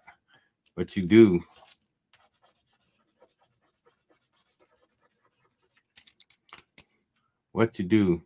you get your line here and out, out, out. Wrinkles. Remember, think of your wrinkles. And that way you're creating a crotch that people could respect. You know, and then you can bring and have his shorts and bring in the line work, and that'll help create, wrinkles in the costume, and that's here where's your thigh muscles, and then in the back here would be something. The back of the other leg, you can have that come like that, because you got your hamstring, and that comes down to the closer to the back, and then you got this comes out, makes your knee, and you put that around the back of the knee like that, and this is how you shape your legs. But I brought this up because I see guys creating their characters, and the crotch looks like this big, massive, massive area of,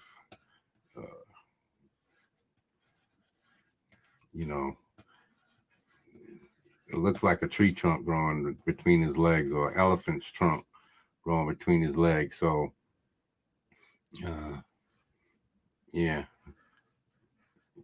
that's as if you're putting clothes on your guy. Don't be afraid to. Of course, you're gonna probably like do some erasing in there. Get some creases come alive. you know, but keep your crotch. But delicately, you know, you don't want to pronounce the area, you know, delicately. Delicate, delicate. Just a little cradle. Just a little cradle, and then maybe a reflection right there. Well, you can't do that with ink. That's why they put the lines in, so it creates that reflected light effect. I usually just, with a pencil, I darken it in and then I gently dab it with my eraser to get rid of some of it and leave that reflected light look.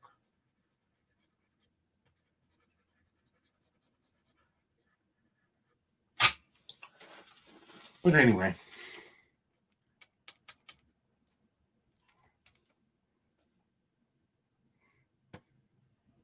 Oops.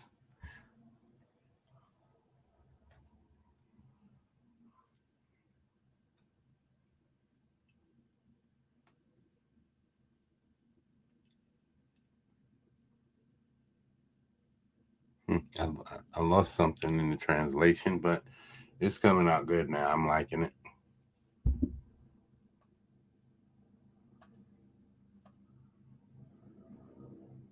Yeah, I'm missing something in the eyes.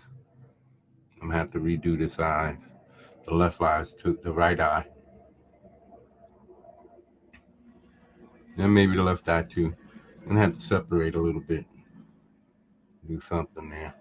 But I'll get it right before I call this a finished project.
It's muddying up.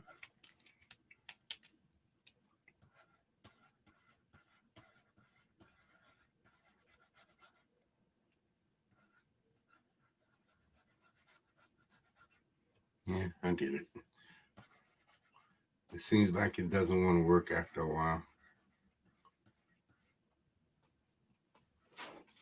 It gets muddy and then it stops putting down lines. Sometimes. See right there, I'm not seeing anything. Now I'm seeing it. Okay. I'm not worried about that. Back, get back. I'm not worried about that. Get back, get back. I'm not worried about that. No use for me. Don't just walk up on me. Now here we are. Here we go again. Do the same thing. Here we go again.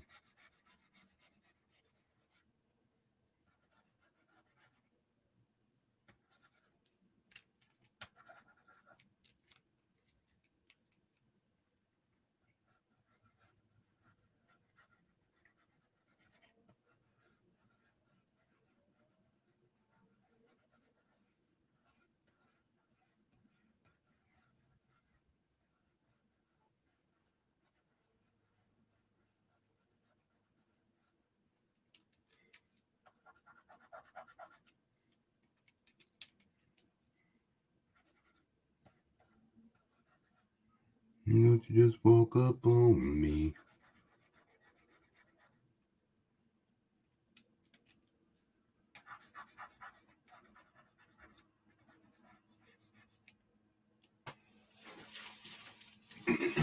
And now I'm gonna leave it rough, just indicating because I'm not getting my angle.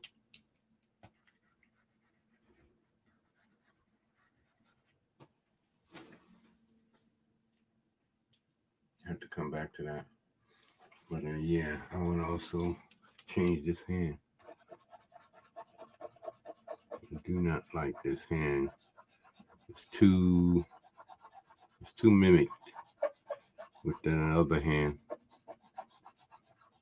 You don't want too many repeating things.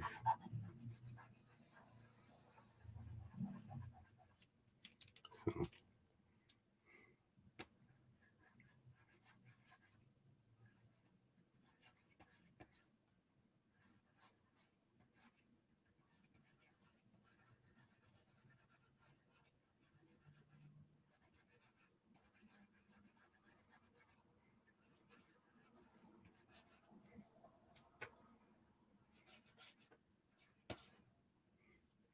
am I getting the right angle?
And look at how I just covered up that foot. Just like that. That bitch that was giving me trouble.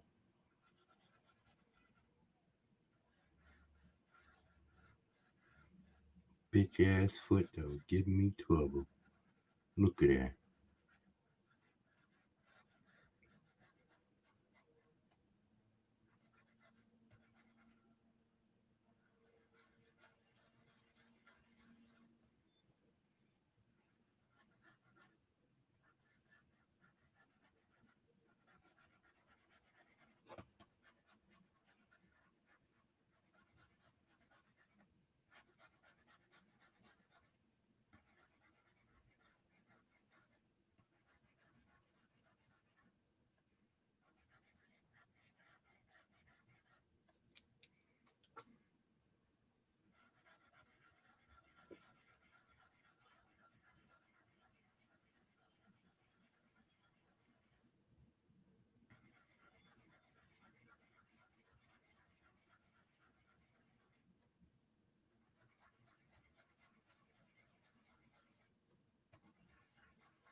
Yeah, I think I was telling you something about Mike. yeah, might is going to be a spectacular a spectacle. Because I got all kinds of mystical creatures, not creatures, but humans with powerful mystical abilities. I've got, so there's going to be storylines having to do with magic and all of that stuff. Um, Hopefully, I'll have a great. Uh, if I can get if I can get the numbers, because I'm going to be doing everything by myself, especially that first book. If I get good numbers, then I'll be able to include stuff like the origin of Nightshade. That's the female that helps Mike. She basically helps run everything, and there's an origin story that has to do with him helping to save her life. Helping. Now, he didn't save her; he helped to save her life. Um, so there's that. Then there's other because of the incident that happened, but from because of the incident that was going on back in the '60s. Because I told you guys that might uh, there was an incident that happened in the '60s where this meteor crashed on the planet and started leaking viscous, really thick, like greasy, oily type black material all over, and everything this stuff touches will started mutating it and creating this havoc and killing people, and and they they figured out that there was a type of a virus, and um, so this virologist, you gotta remember the racism. See, I'm gonna have little stuff like that in it, but it's not gonna be hate, hate, hate, hate. It's just gonna have little bits of stuff that denotes, hey, okay, for that time, uh, that maybe black man was not the first person that people might have gone to. So other people died, and trying to figure out what was going on. And when they did figure out that it was a virus, and they was trying all kinds of things, they finally turned to this virologist who also had, I guess, you for lack of a better word, mutant. He was a mutant, had abilities also. I haven't worked out specifically what, but because I don't think it was necessary for the story, particularly. So I didn't. All I know is that he winds up finding something that can stymie or halt this virus, and so he decides that he knew what to do. It was his thing, so he decided he would be the one to take the antidote in, and so he lost his life in helping. His name is Duke, so there's a memorial park um, at the lower part of Duke side. They call this it's like Harlem, right? Harlem would be called Duke side, and then at the foot of Harlem, just before you get to the city, uh, there would be Duke Side Memorial Park, and now has statues for him and a lot of the other heroes that passed. Uh, that would be like right on the border between the main city and like the upper part. So uh, um, I had family in that used to live in New York City in Harlem, so I kind of have some kind of knowledge of that stuff. So that's why, and I didn't want my city to be exactly like I didn't want it to be New York City like in Spider-Man. I like Metropolis and Gotham where you can do anything. It's totally yours, so you can do anything you wanted with it. So that's why I created Portsburg. So, and it's a port city with a lot of port activity, and the main he's at an airport, but the main businesses go through a lot of port business. So there's a lot of corruption and all of that stuff like that. You're gonna have Russian mobs, Italian mobs, and a lot of street gangs and stuff like that. Then you're gonna have corporate stuff. You're gonna have all kinds of. That's what I'm saying. This story is outrageous. Uh, Everything about it is going to be crazy because I have all of these different. I have tech guys who go crazy and turn bad, and I have tech guys who are good that use their tech for good. I have artificial intelligence. I got all kinds of stuff. I'm telling you, I'm going to bring you a world of great storytelling, man, because it's all about storytelling for me. I don't care about political anything. Yeah, that's good. That's good. That's good. You see the difference? Just like that. You see the energy? Now he's pulling that thing off his head. He's getting cracked in the head, and his hand. I love this hand now. You see, I'm just fell in love. But the toe, that tangent, I might leave it there, and I might have to move it a little bit. But for the most part, that's where it belongs. Because that's going to be a little faded and behind it, and it's not going to be a problem. But yeah, man, this is going to be good. This is coming out good. So once I get the cape in there, see, have all of that explosion, and then I'm gonna have wall. You're gonna see bricks and stuff crashing through here. I'm gonna have strategically throw a brick here and there. You cross through this wall, and I gotta put what's his name's cape in here. You see some of the lines back here. I gotta erase some of these guys I put on the paper, but uh, yeah, I gotta put what's his name's cape in. All torn up and straggling. I don't know if it's a sentient type of cape like Spawn that can grab him and hold him and all that. Maybe eventually I get there. I don't know what Mandy's intentions are, but those are just thoughts that pass through my mind. And you don't have to. There's no need for you to do anything like making him having a sentient cape or whatever. So yeah, you can see the cape over here. He's holding it, pulling it, cracking him in the jaw, and now they falling. This is gonna be the building is gonna be coming up here. I should have another.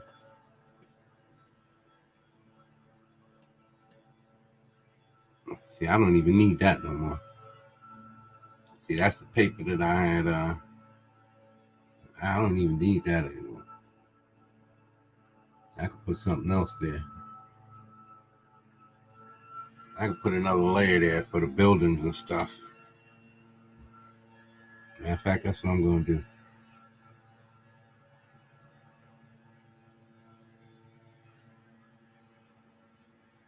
Yeah, baby. Rasterize that bitch.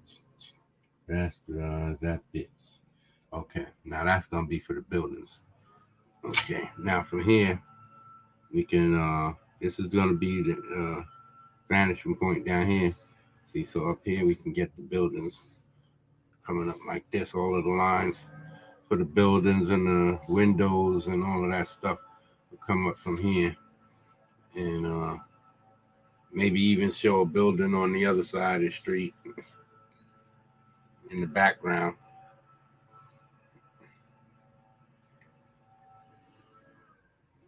And then I guess I'll be finished. Yeah, and I can do the line work. I do the line. Yeah, I put my lines in and ink it. I just gotta ink it, and color it. That's all I gotta have to do, man. Ink it, color it, and see how Mandy likes it. That's it. Ink it, color it, and see how Mandy likes it. So yeah, people, I'm almost done. I might need a reference picture. Let's see how much time we got left. Because the time's been flying. I know it was an hour the last time I checked. And I got other stuff that I have to get done today. I got a half an hour left. So let's see what we can get done. I already got everything mapped out. Everything else will be just to line work, man. Line everything up. And yeah, this is almost finished, man.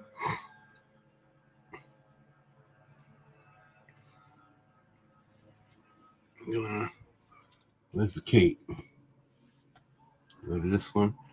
I'm gonna get rid of this line right here.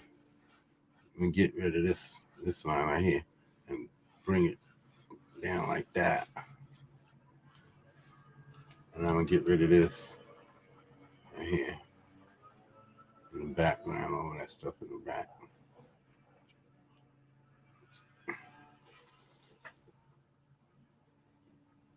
So I have it coming across slightly across his face, and have this tearing, have some piece flying across his face, and then over here there'll be some tearing, but there's more pulling away from his face on this side because of he's pulling it.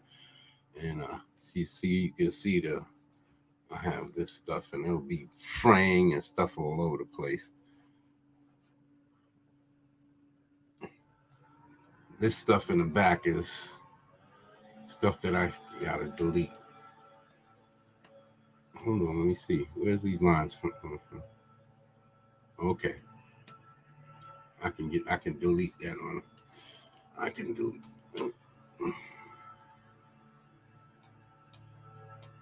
Okay. I can erase this.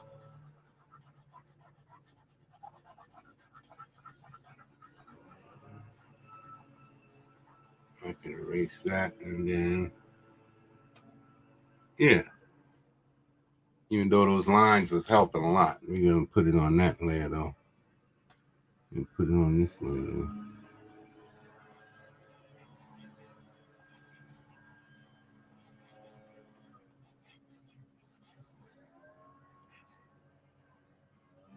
And we got the tearing. So and we get to see that most of his face, and then the light and reflecting light and all of that. And that's gonna be coming out from underneath. This is gonna come straight up underneath his arm, straight down across his chest, under his arm, all bunching up. And his neck ain't gonna be showing, so all of that's gonna fade away. I'm gonna have to erase all of that. Either erase or cover it up with the cape, one or the other. But once I make the cape out, it'll get covered. Yeah, maybe I won't have to. Once I fill in the cape and color the cape, everything will fall right into place. Yeah, I'm gonna have this coming straight across his face, tearing out, and having a lot of pieces flying away.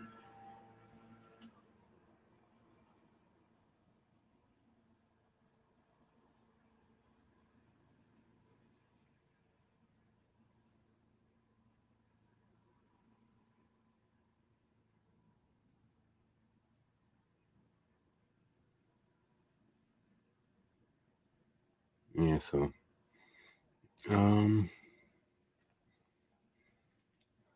yeah, man, yeah. Yeah, I like that face, man. I'm loving it. I'm sitting here. I got mesmerized for a second. Had to get mesmerized for a second with this face here.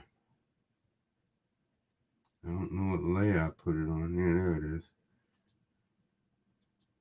He's on the devour layer.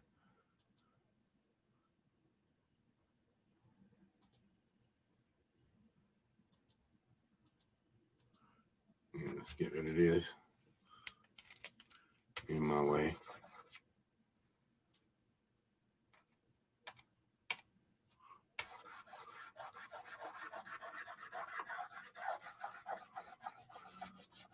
And you see with those thick, just really thin figures you create, you can see the body forming. I just put the little hips and a little body indicator, and you can see it. Everything's forming already. And that's what you need. That's all you need. Once you get certain positions down, the body will form on its own if you know how to put if you know your anatomy. It just drops into place. Everything just, once you know certain things, the art just comes together. You don't have to know that much either. Trust me. Know anatomy. You practice anatomy, and oops, that's wrong. Practice your anatomy, and work on your musculature, rolling the muscles, going around the arm, making sure you position and everything. The way you shouldn't act like this is too slow.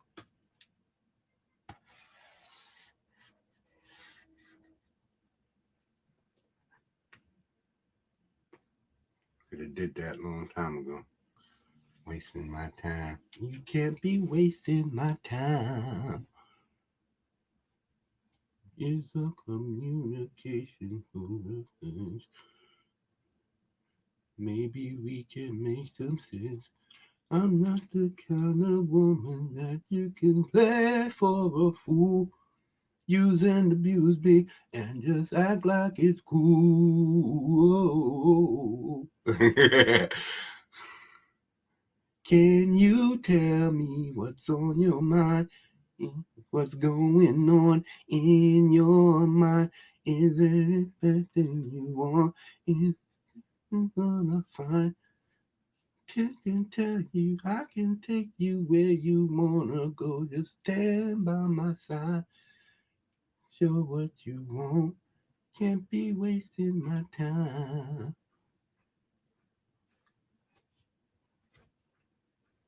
All those old songs is the jam, man. I wish I could play all of that stuff in the background.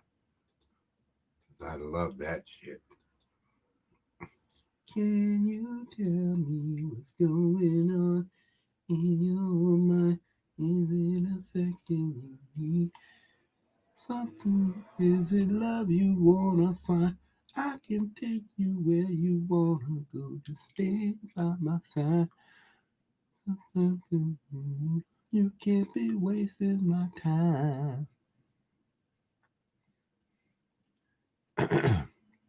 Yeah, that's pretty good. You have to buy some. I have to reshape this part of the. But other than that, this is coming along, man. Let me see, get the omega down to back to here. Can you tell me? This is what's great about digital. This is it right here. All of this control that you have, all of this control is amazing.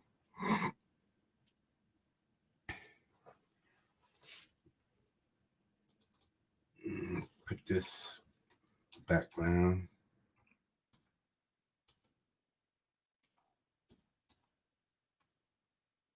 Background.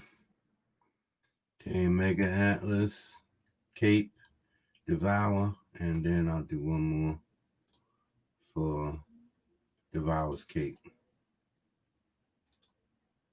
I can take you where you want to go. Stand by my side. Mm-hmm. Can't be wasting my time. What am I looking for? What am I looking for?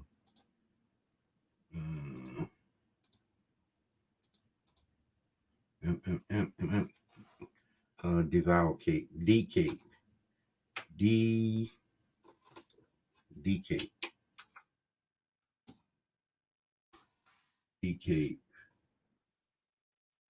And this one is O Cape. O Cape. O A Cape. Okay.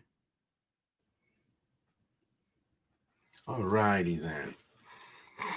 So Can you tell me what's going on in your mind?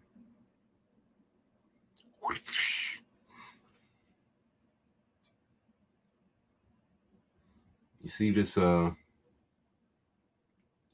looks like a sleeve around his wrist here. That's just me trying to shape his fist.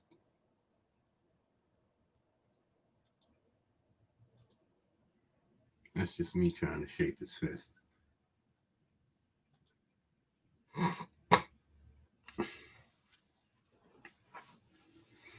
You don't want to, you don't need all of this. You don't need all of that. I'm just trying to shape it as a, okay.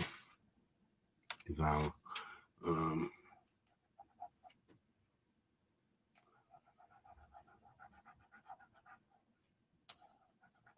This is, on the far side, you got his, on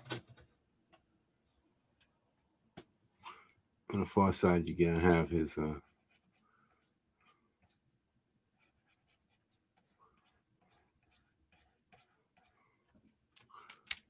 gonna have his wrist bone, and you don't want this to poke out too much in the back end either. But you're gonna want to round this front part off here some. And here, a little nicky up there.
Can you tell me what's going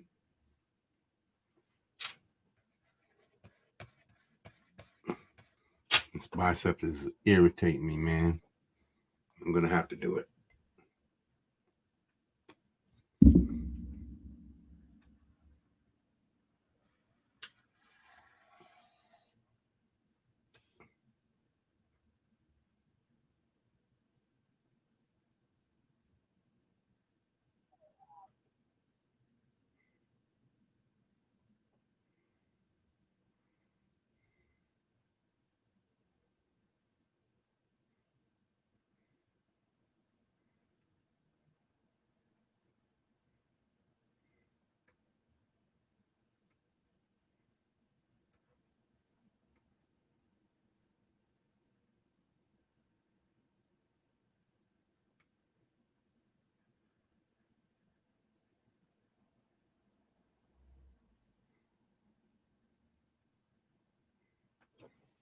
Is that a good angle?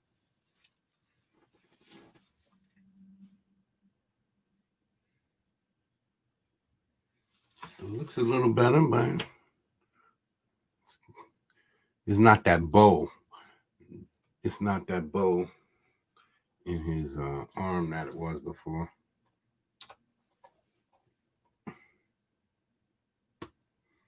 See, there was a bow that went like this in his arm. Right at his elbow, it kind of went up like this. And that was bothering me. Now it's straighter. It comes straight down from the joint right here. Let me get another layer. There's a Oh, let me show it. Okay, there's a joint right about in here, and then the bone comes straight up, and then it attaches at the elbow. Yeah, matter of fact, it would be more at the back.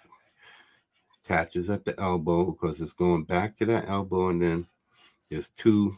One comes to the wrist, and the top one comes down right here to the top here, right behind your thumb, right where your wrist is. And that's the second one underneath, going from your elbow to your wrist bone. And this one, the one on top, it rotates. It rotates over, back and forth.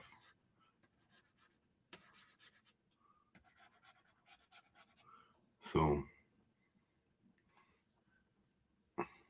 you kind of, if you have your forearm, and here's where the top bone is, and you got your elbow. That's where your bottom bone is. These are the points. This does not rotate, but your wrist rotates around. When your hand is up like this, and your fingers out like that,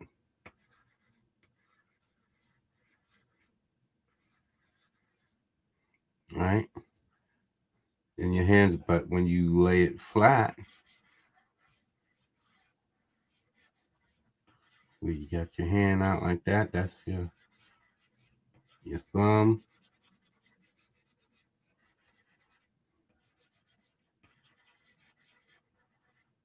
your fingers. Now your bones is side by side, but the only place that rotated, this came down 90 degrees, and now you got a bone up here and a bone down here.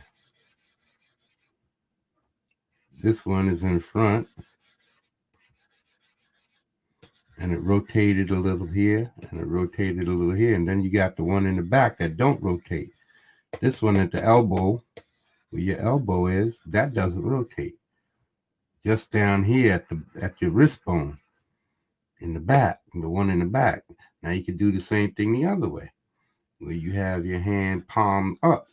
This is palm down. Palm down. Right? And this is ha-cha, the chop hand.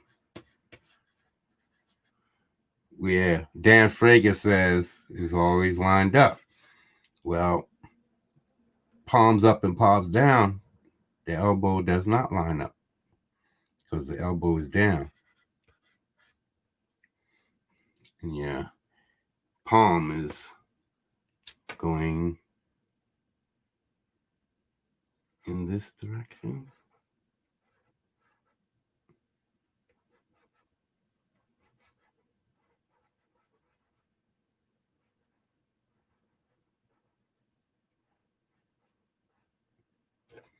If you can see that, let me see if I can get you to see that.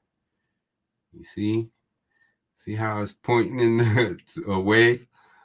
See how that arrow, this little arrow here is pointing away? That's the direction. Now with palm up, palm up. Now you got your thumb on the other side, and this is your palm, and your thumb is in the back, and then this is your inside of your palm, and then your fingers is up here, right? And your little pinkies on this side, and then you got your bigger pink fingers going up that side, right? And this would be your pinky right down here, and this, and then your chopping hand, the bottom, it would be on this side, and your top bone, this bone right here, would be farthest away, and that one would be the top one. This one right here, right? And this one would come up. And then the one in front would be straight down. right? And you got your elbow here, and then this one will go behind that one because you've rotated the wrist. So this top bone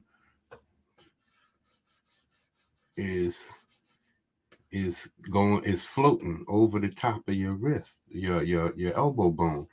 It's always going over the top. Like here's from this angle going away, right? It's going away from us. This is going away. And then you got your wrist down here, right? And right here is your elbow going down, your bicep, and your deltoid, right? So it's everything's going away from us. Everything's going away.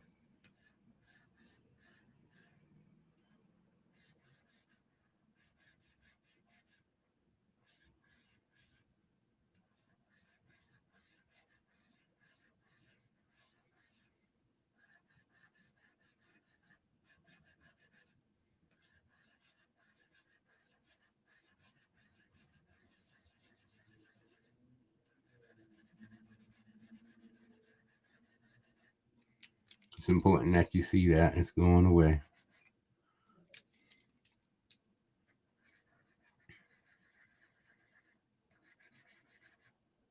Okay. Still didn't get it right, but so now you got your hand this way, and then your fingers is going up, and then you have your thumb up here, right? So when you rotate, you're rotating your hand this way from a 90-degree perpendicular, and then you rotate it 90 degrees that way from a perpendicular, right? So you got 180-degree rotation, and your elbow is down here. So if your palm up, wrist bone, and then the top where your thumb is, palm up. That way, your elbow's down, your chop hand is facing this way. Palm down on your right hand. Palm down on your right hand, your chop hand is facing this way. And your palm is facing down. And your elbow is still facing down. So that's what Darren Frager, you're wrong. The chop hand doesn't always follow the elbow. It doesn't stay permanently lined along the elbow. There's certain positions where you can, and you got to know these things, otherwise, forget it. You should know all these things, otherwise you're going to be making a lot of mistakes, and you don't want to make mistakes. You want to make spectacular art. And I learned this not from a book. It's just from taking my time and figuring it out, because I wanted to get better at drawing.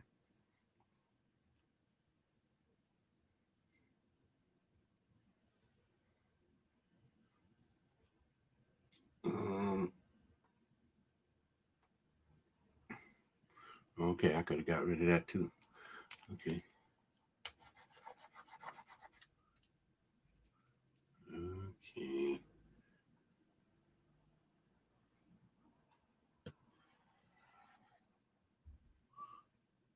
Okay.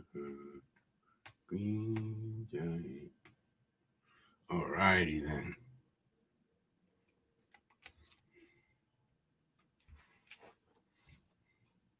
No, I wasted some time doing that, but I felt it was educational.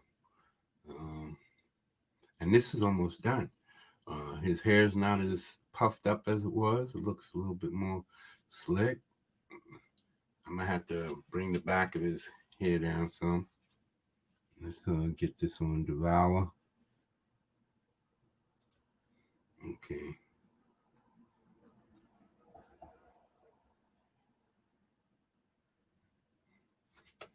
Okay, let's think this will help.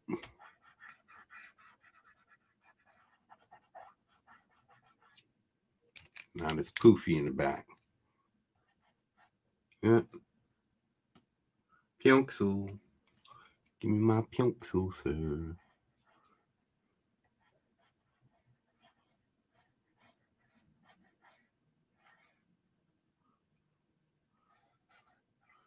Maybe I shouldn't be having it all jumping up off his head at all. Have to make this one slick.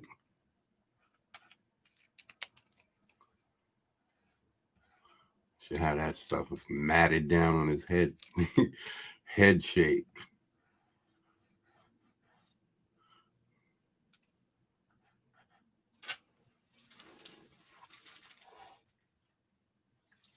Yeah, I like how it was.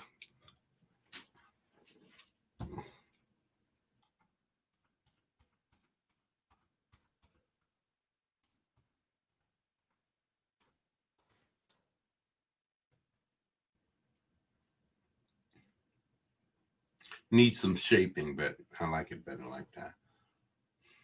His head looked too shallow.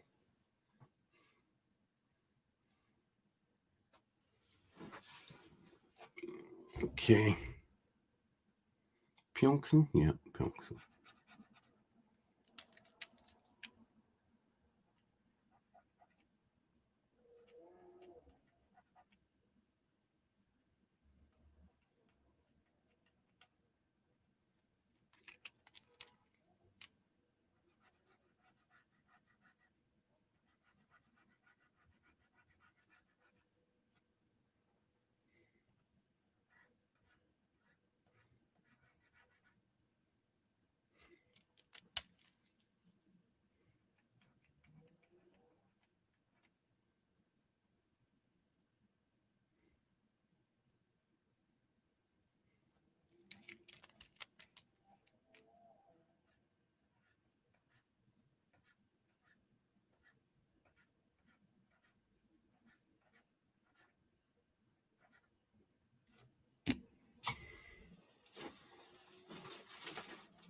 Okay.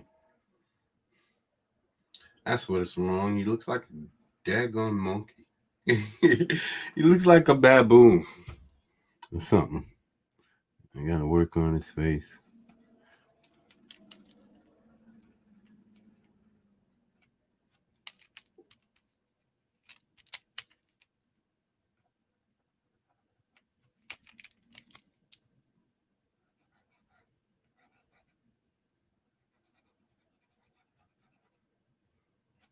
In fact, that's a better look.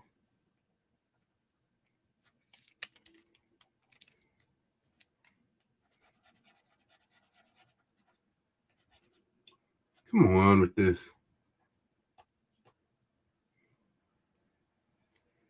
Messing me up. Trying to get my mean on. Rah. Rah.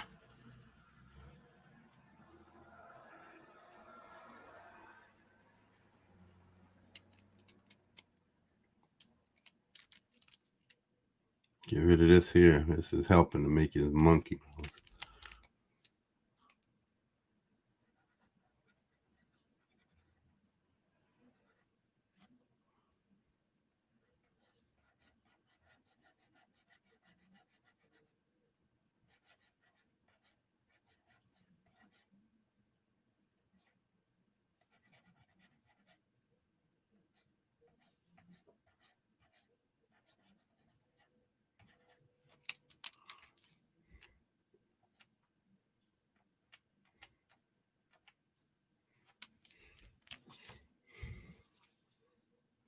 Okay. I think there's a problem with the shape of the face right there. Okay, got a circle here.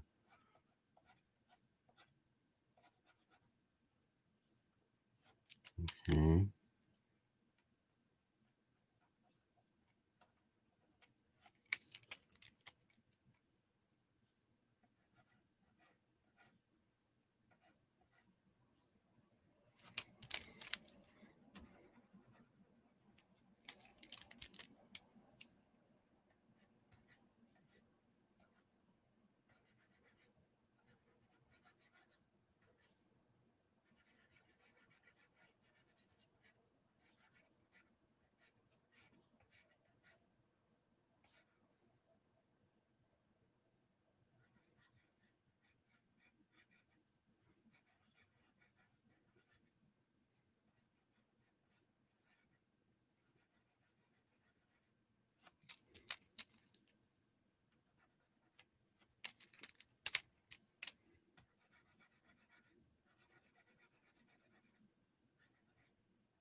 think that's too long.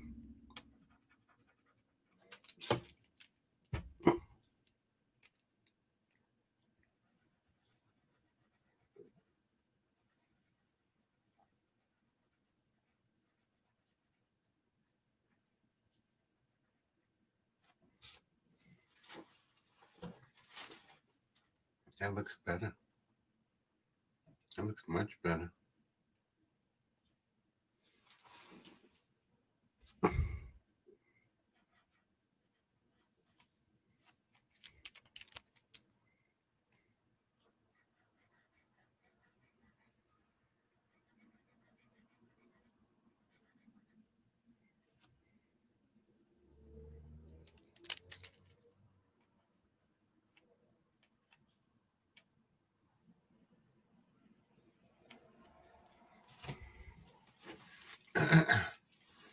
Okay, now we can put this back.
Dorito, move it in slow.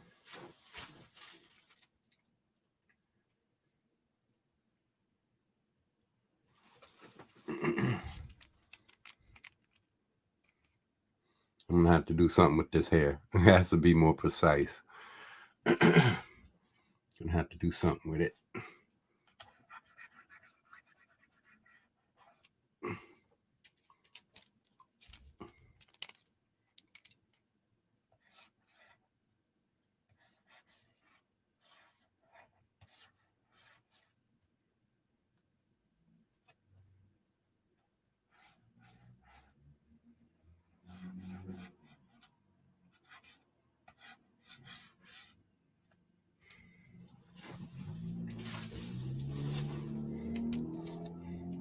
Yeah, I'm liking the face a lot now. Oh yeah. Oh yeah. Oh yeah. Liking the face a lot now. Oh yeah. The eyes just pop out. Now I gotta see this shit. I gotta take a look at this. Where is it?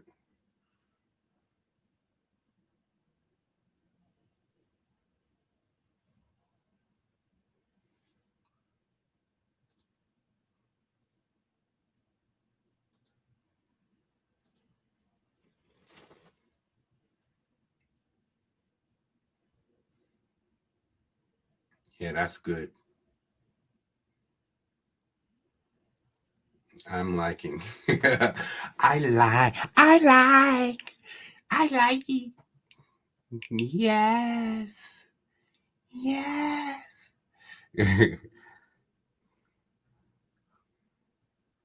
Now, if I take this and turn it, it's just enough to show everything, man. Let's get the cape in there.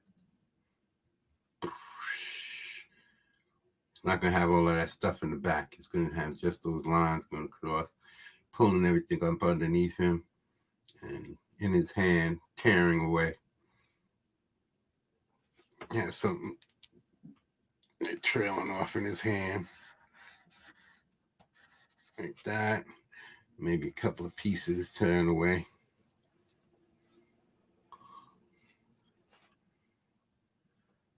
This is going to be fun. Yeah. Now I just have to ink this bitch. I'm just going to have to ink it, man. I think I got it, man. I got to put in the... I'm going to pop this out. And tomorrow I'm going to be putting in background buildings and inking, man.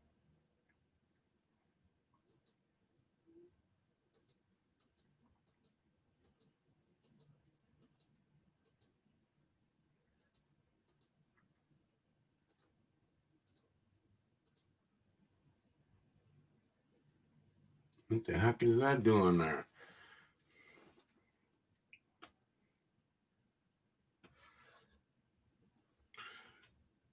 Is that on the cape? No, that's on the building there.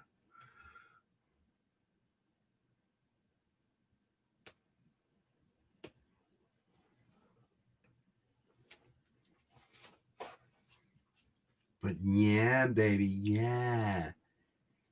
Yeah, baby. Yeah, baby, yeah. I'm gonna have these things. This one's gonna be covered by the capo popular. Yeah, that's gonna be covered. This one might not be. Might see part of it. And I have the cape flagging or doubling over right here somewhere. I'll have it like come out and just double over upon itself and coming off of his thing and going down. I'm going down like this.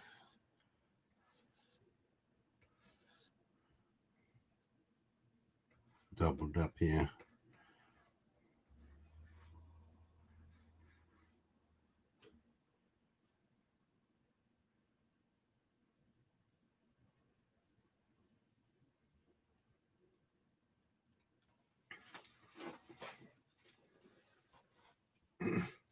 I get the distinct lines when I'm inking it. The precise ones. I'll lock that all in when I'm inking. Yeah, I think that's it. I think I'm gonna call it a wrap for today because all I gotta do is ink this bitch. Let me see. We coming down. Do I want the light? I think I'm gonna have the light coming straight down. I think I'm gonna have the light coming straight down. Where's the background? This is the background. Okay. I think I'm gonna have the light coming straight down like this.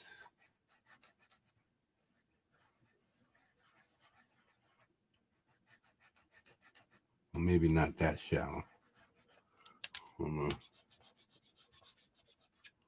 on. Not that extreme. Yeah.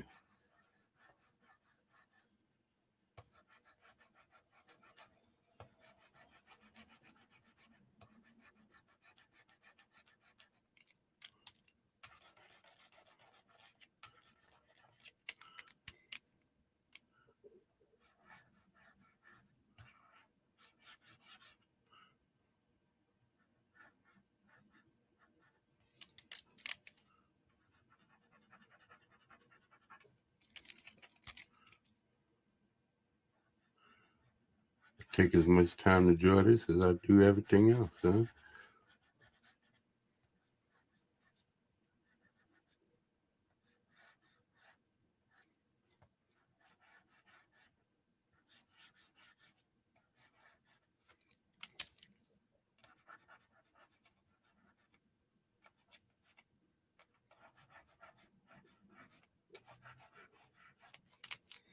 So I'm gonna put that there and leave that. That's about the direction I'm gonna have that light coming in. Let me put Devour in.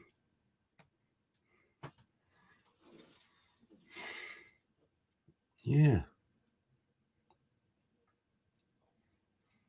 There's gonna be debris over here, building, bricks, broken glass everywhere.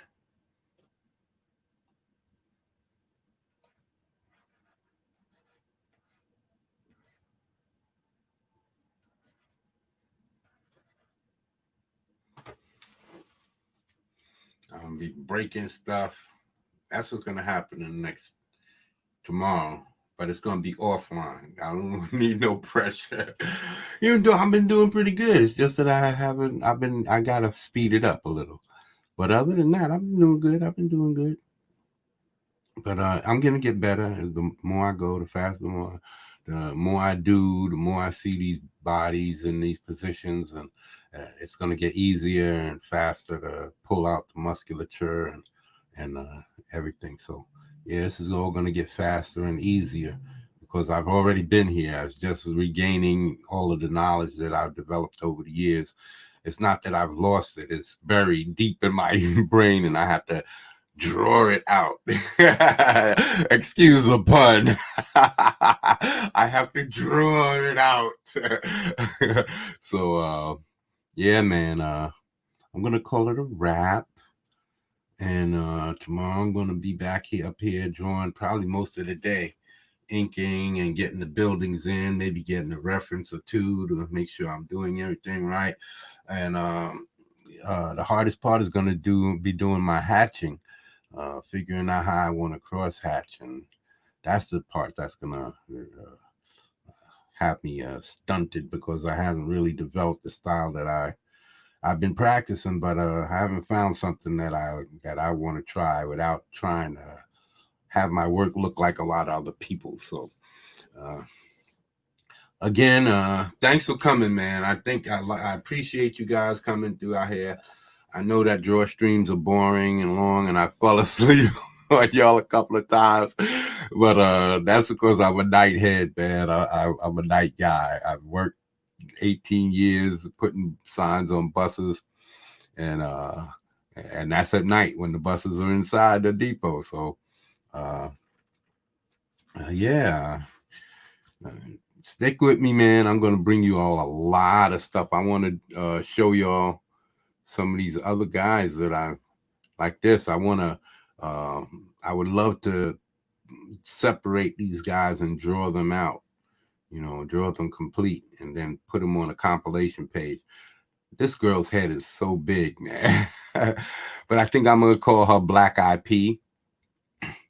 That's why I made her right eye so dark. I think I'm calling her Black Eye P. Black Eyed P. She's a mean one. You're a mean one, Mrs. Grinch.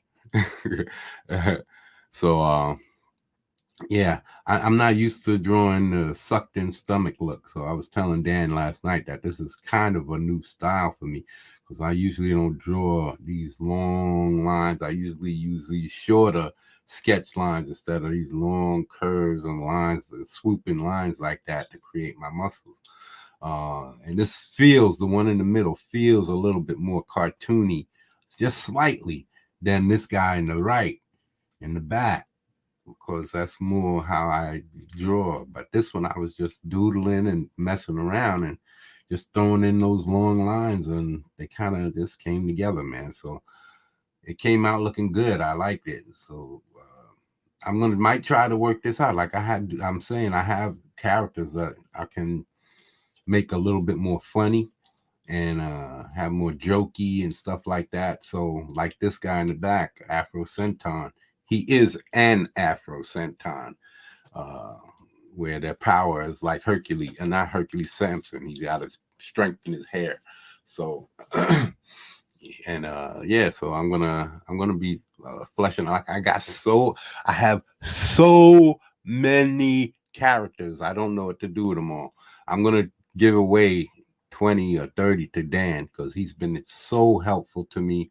I just have to give him something in return. I don't have anything that I could possibly do to repay him for all of the kindness and welcome feeling that he's bestowed upon me, except for maybe I have his baby or something like that.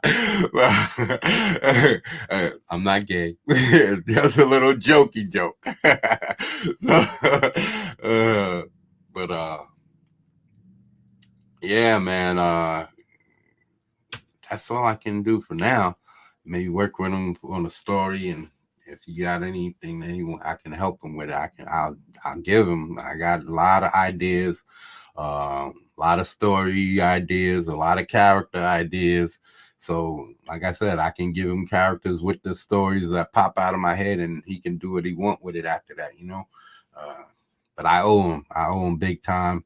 I would never turn like John Malin has had problems with people that he's helped, and I'm not that type of dude, man. I will never portray somebody who offered me so much help. So y'all don't never have to worry about the kid coming up talking about I just joined the back of the parade and I just I have the right to disagree and all this nonsense. It's bullshit. If I have a disagreement, I'm gonna go right to their face and say, yo, you know, I don't play that backstabbing bitch ass game. I'm not no pussy bitch ass motherfucker. So yeah, I respect people who respect me, and I'm going to show the people the same kindness that they show me. I'm not gonna.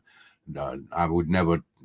And once you and I'm ride or die, man. Somebody looks out for me and offers me the freedom that I've never had in my life, because these books and my art, that's my freedom, man. This is a freedom that I've never had before. I worked in factory jobs all my life. I'm not complaining because I had a reason. I was doing physical work to keep my body in shape because of the condition that that hit me. But yeah, so I don't make no excuses. I don't need no apologies, no sympathies from people, because I have my own ticket. I have my own way. You know, I don't need anybody feel sorry for me in any kind of way. I'm just explaining to you some of the path that I had to go through, the path that I took to get to this point. That's all I'm trying to do. Is explain to you that path. So yeah, these characters are gonna be I'm gonna be showing y'all all kinds of characters, new and old. That's a drawing that I showed Dan, but I meant to show him he's seen both of them before, but I meant to show him this one, but that one popped up. I got to get rid of all these oldest versions. I save it separately instead of saving it over that one. So I got to start getting rid of all that old stuff. Being now that it's done with, no longer used. See how the bicep look? How the bicep, it looks different. See, it looks more like it's turning over, rolling over the arm and moving towards the top, from the side to the top when it gets towards the elbow joint, right? And this one it's not. I lost it right here. See the shading right here? That's where I lost it. I'm gonna have to work on that. I have to erase this and have that splitting bicep line come up, and kind of just like with the eye, I say you got to leave a little bit hanging so that you can see that direction. Well, that's the same thing I do with my bicep. You can see it. You can see it. I'll go back. You can see it. And that's what happens when you inking and things get altered. That slight little thing can change this line right here. You see? This is what's changed. And then this is lighter on the outside here. I got it dark on the ink, the other version, but my pencils is perfect, man. Even though you can't see a lot of it, I see it, and I know these are perfect. Everything I can see, all of these little detailed lines in here. This is the bottom part of your wrist, where all of those tendons go up your line, your arm into your and the muscles in your forearm. So yeah, see it, and this happened accidentally. I didn't do this on purpose. It just happened. It just came out of my pencil like it. My pencil already knew what to do. Yeah. See, that's what happens when you draw a lot. Sometimes your pencil just does what it does. Uh, my nephew was telling me that how I draw, he could already see some of the shading and all of this stuff. Like the finished work is already in there, and all I had to do is line it up. When he draws, he mostly draws the lines, and then he comes back later for the detailing work. Well, my pencil just knows how to put shit in. I just throw stuff in, and I see the detailing in it. I see the direction of things. I see everything that I need to see. It's right here. You can see the rib work. Here it is. Let me get something that you can see it better. See right here, you can see the ribs, the individuals overlaying each other, the foreshortened body, where the ribs is kind of going back behind each other. That's all years of doing it to where it just flows from my fingers. I don't have to think about it anymore.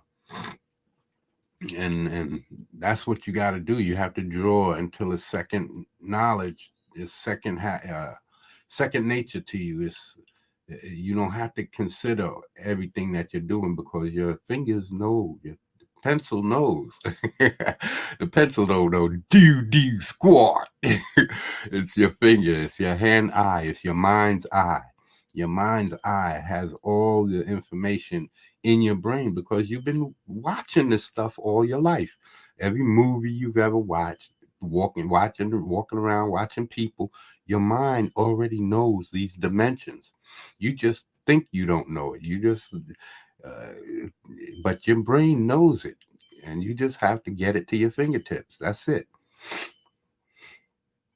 You have to make sure that what you're seeing in your mind is what you see out in the world. And that's what you're training yourself when you draw.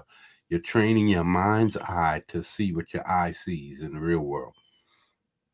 And then once you get your mind's eye to duplicate it, bang. That's what it is. It's everything inside your head. I don't use references.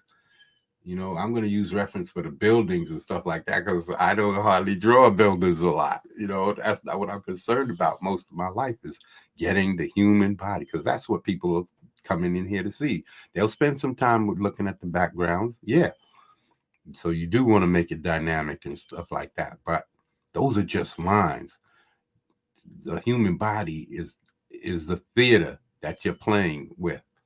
No, the lines in the background, that's the theater, but the actors are your drawings, the human bodies, the actors, and the story is in them. So people want to see this energy.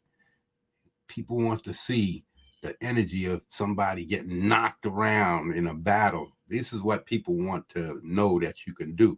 Can you draw fight scenes? Look. Can you put the body in these distorted angles? I could draw them standing straight up. I could draw them in there's no angle I can't draw because I've trained my mind's eye to see every musculature, every angle, the line in which, where's Omega Atlas? Here's a pencil. I'm going to put this on the background. Okay. See, there's a line. The hip flexor comes right down into and then there's a line that comes right down to the knee. And then this muscle got to be along that line. You see? Line comes down here, and then this comes down that line. And you got to follow these lines. This is how you put your muscles and layer your muscles. You can do it, come here and show this in the back, your hamstrings underneath. Darken that. And then you have bring that down here, and then you got connections, and you can shade that because showing that it's underneath, or you can put reflected light showing that it's coming, the light is bouncing off something and lightening it up from it behind. So yeah, these are things that just practice getting this hip. This hip is a little bone here. You can put like that. You see? And it pops, it pushes that ass back. That pushes that ass back around to the back side of his body. You see what I'm saying? This is all technique. So you're making something flat, two-dimensional, look three-dimensional. And these little tiny tricks. This is a little trick. This is a little trick. I didn't have it in there before. I just put it there. I remembered it. And then you can help shape this leg right here with what's left. You see, it's shaping your whole aspect of your leg. Then you can have this going up into his abdominals. This right here, here's the hip bone. See, it comes back and goes back around like that. You can put all this pushes his pelvis, his abdominal muscles back into another layer. You see? And it's like I said before with creating landscape. It's the same thing. It's just that the landscape is on the human body. So, yeah, these little things, and you don't need a lot. You just need a little line here and a little hangover, just a little bit, and you create that image. You create that little line, that little extension creates a whole world that your eye picks up and remembers and notices it. It sees all of that and it says, okay, okay. I'm telling you, little tiny things. You don't have to put in every little thing. It's just indications. Sometimes just an indication. So I'm liking this face, man. I want to take it off and make a character out of it. I don't want to delete it. I want to copy it and paste it onto another. Uh, um, what I did right here with the eyebrow. Right here with this eyebrow right here. See this right here with this eyebrow? I want to create something with the eyebrows. You see, this is how you develop. See, it's a mess. The face is a mess, but I've seen something. I've seen something. Now, if I move this around and create a whole bunch of them right across his face, what kind of character will I be creating? You see what I'm saying? Across his eyebrows. You know, this is how you design stuff. You have to see. You have to look at characters as a Rorschach test. There's a mess in here, but there's a mess. There's things to be seen in the mess. And that's what I like.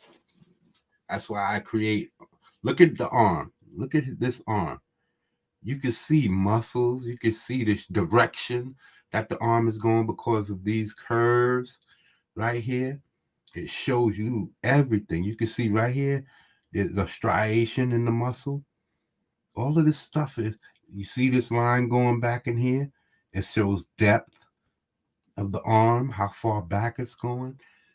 These things, all of these things add. So now if I erase some of this stuff, all of this mess, and just put in these striations, this muscle lines here, this for the sleeve, and all of these little, if you take and put this line and then this little line and then this curve, now instead of all of this curvature and line work, all of this is erased, but these little indicating lines that now your eye picks these things up and you seeing just little, and then stop right here, then stop.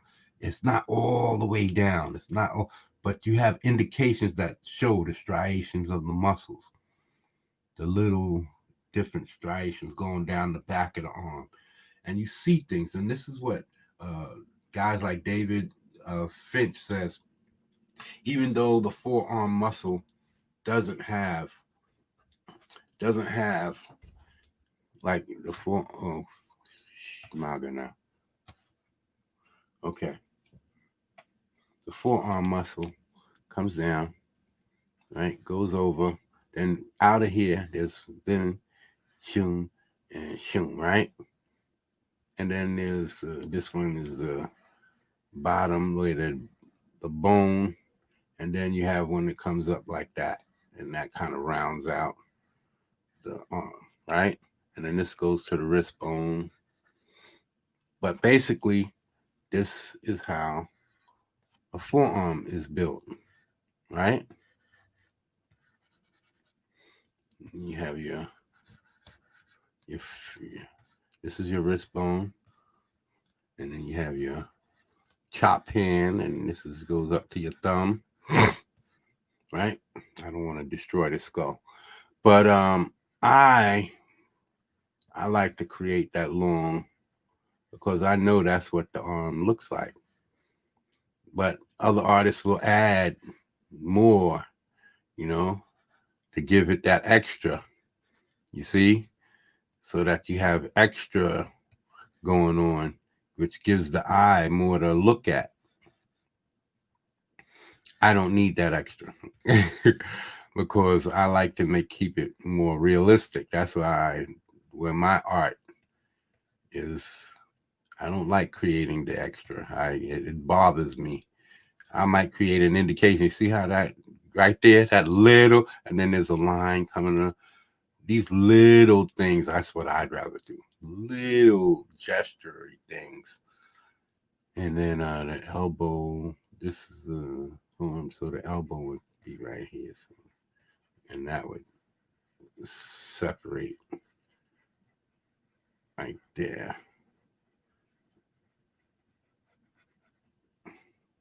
That's kind of like what the elbow does. Except for maybe it'll come under to the bottom. Yeah, like that. More like that.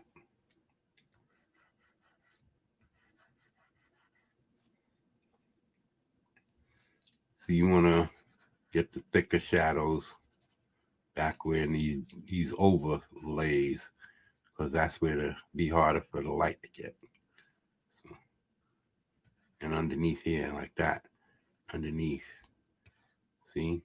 And that's why you make your muscles pop. This is that big one that goes over the forearm. And then you have another one that connects up towards the bicep. Comes down like that. And then your bicep. And the tricep back here. And then the back tricep muscle.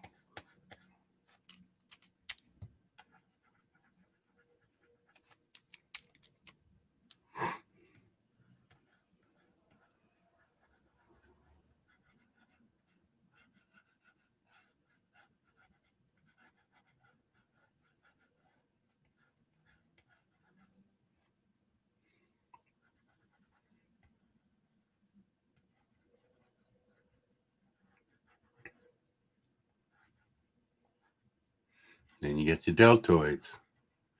That's the shoulder muscle.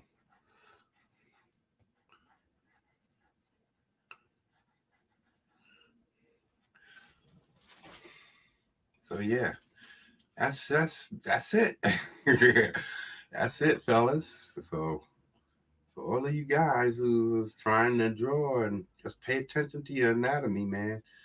The more to me, I don't draw with somebody else's art next to me. Because that's gonna make you make any mistake that they make. You're gonna take up all of their flaws. No, go to the anatomy books. Study, get it all in your mind's eye. Then go to the comic books, study, get it all in your mind's eye. And then just draw. Don't put no references, just draw. And you will come out. Not what somebody else did, but your work, your personal work, because all of that stuff will be in your brain becoming a stew. You're creating gumbo. And it's going to be your gumbo. It's not going to be somebody else's. It's going to be how you like it seasoned And that's what I draw. I draw according to how I like my characters seasoned. And the things, of course, that I like to see in characters, all of that stuff comes from things, all of these things that I've seen in other characters, but in other people's work and characters, but I do it the way it feels best for me. So when I reproduce, it's not their work, it's how I see it, my feelings, and how I like to shape the arm, how I like to see it shaped, and how I like to see certain musculature deployed. So yeah, don't use reference. I don't suggest that you should. I think you should draw it's the human body. That's just what I'm talking about. Then when you want to put armor on and clothing, yeah, then use reference.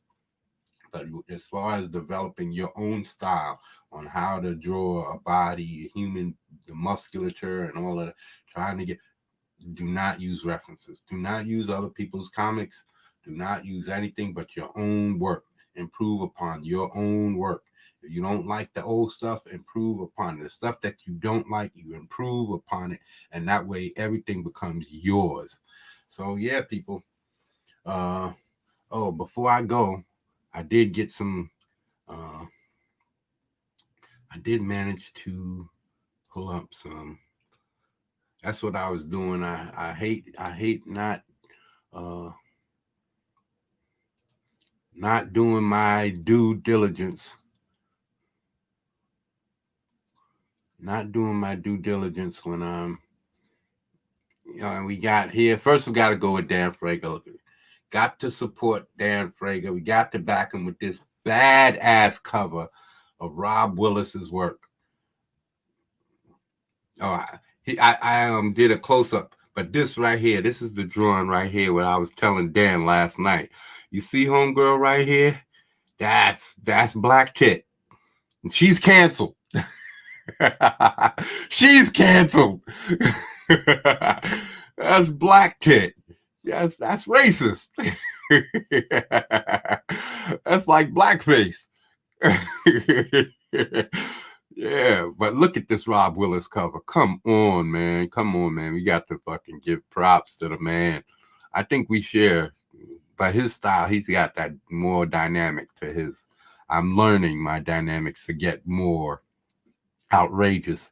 I'm gonna get there. I'm gonna get there. I know how to put bodies in different positions. I just never seen my characters like this, the way he sees his. From the angles that he's seen his. So that's why I gotta look at my characters from different angles, man, and see how I could throw that stuff in there and make it look badass. Rob, you're a badass. I have to give that to you, man. You're a badass. I ain't jealous of you though. Fuck that. I'm a little jealous. Nah, I don't get jealous. I just say, hey, wait till you see my shit. That's it. Wait till you see mine. I'm going to get there. I'm definitely going to get there. I'm coming. I'm going to bring the heat. I'm going to put all of you motherfuckers on your toes. Come on. I'm with that friendly rivalry. I lost a friend behind friendly art rivalry. I had an art friend who, when I was about 16, 17, 18, he went to the military, the Marines, but before that, he was going to art school, and I didn't go to an art school. I went to a regular high school, but he was teaching me stuff about color theory. He was learning all of that stuff, and I didn't. But I knew I could draw better than him. Pencil work, my pencil work, I knew it, and I would tell him, but I did it more as a friendly rivalry type of thing. But I found out later he didn't appreciate that. He thought that I thought I was better than him and all of that. And there's one time that I gave him a drawing of mine to ink and color, and he just totally ruined it. He turned it into his work, and he just turned all of my lines into his lines, and they look like his characters. So Dan Frager is not doing that though. Dan Frager is doing his work the way he sees it. He's putting out badass characters, badass poses, action, bullets galore, and a purple gorilla. So back this guy, he's got AAT t-shirts. Come on. I don't have AAT t-shirts. So you got to back Dan Frager and his Pineapple Perception comic. He's still in demand. He's got 186,974 and 2,711 backers. Man, I would love to get 1,000 backers. I would be so happy. Just with 1,000, I would be so happy. Never mind getting like 1,500 or something like that. I know that's, for right now, that's probably an impossibility, but it's not impossible for this guy. This guy has smoked the back account, smoked the money count, and smoked all comic books on Indiegogo. And so you have to look up to this guy. He's doing what any artist would want to do. I was telling Dan how I'm doing this particular image in clay. Cyber Frog is going to be mostly aluminum foil because it's going to be too heavy. I got the wires, and I got for these pieces going up in here, I got wire to go up in there and hold this piece up and hold Cyber Frog and I forgot the girl's name. I know that's Heather and that's her daughter. I forgot her name, but I'm going to have this all put up there. All of this is going to be up. I got all of this situated, man. I got the abdomen I'm working on and mounting onto some cardboards. I don't have any wood board that I can mount it to. I wish I did. Just screw it down.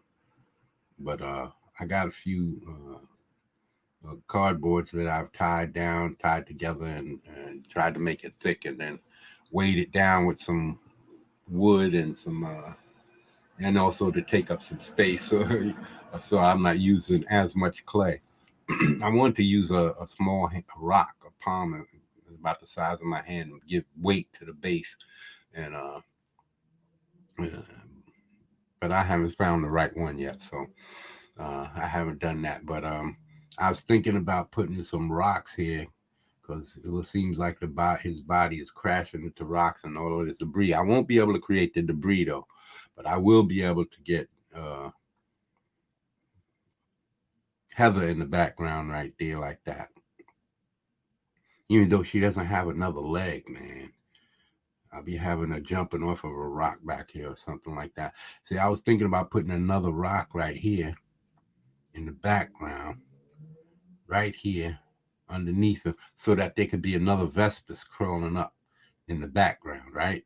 And that way you won't see the Vespas, but that's what she's trying to kill, because right now she's just jumping and hacking, but there's nothing there. So I'm going to put another Vespas in the back crawling up right here. Might be below this part right here so that you can't see it. Have some wings sticking up here so that Heather is actually jumping down onto a Vespas, killing, probably coming up out of the board. Just so you know. But everything, all of this, Lily, I think her name is Lily. She's going to be mostly aluminum until you get to the legs, aluminum foil, and then I'll cover everything with clay.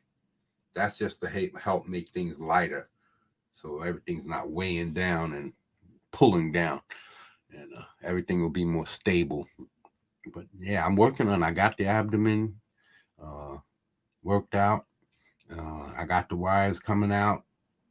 I have to just build up the abdomen a little bit more because I didn't put any aluminum foil in that. I need the weight down there at the base, so all of that's solid clay or wood in the middle.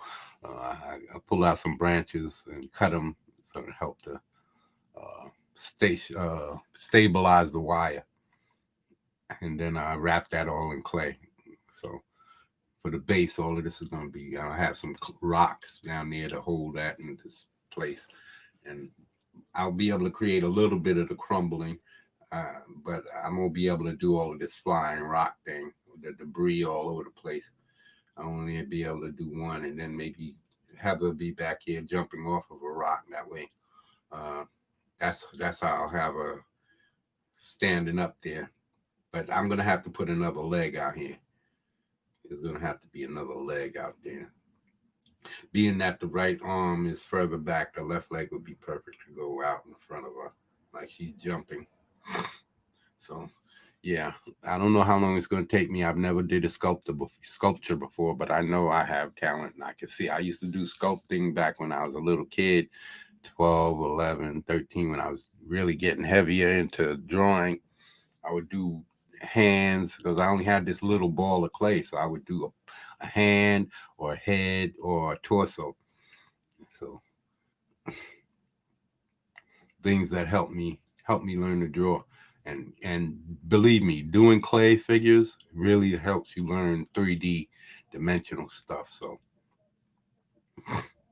So yeah, this man, what can I say about Ethan?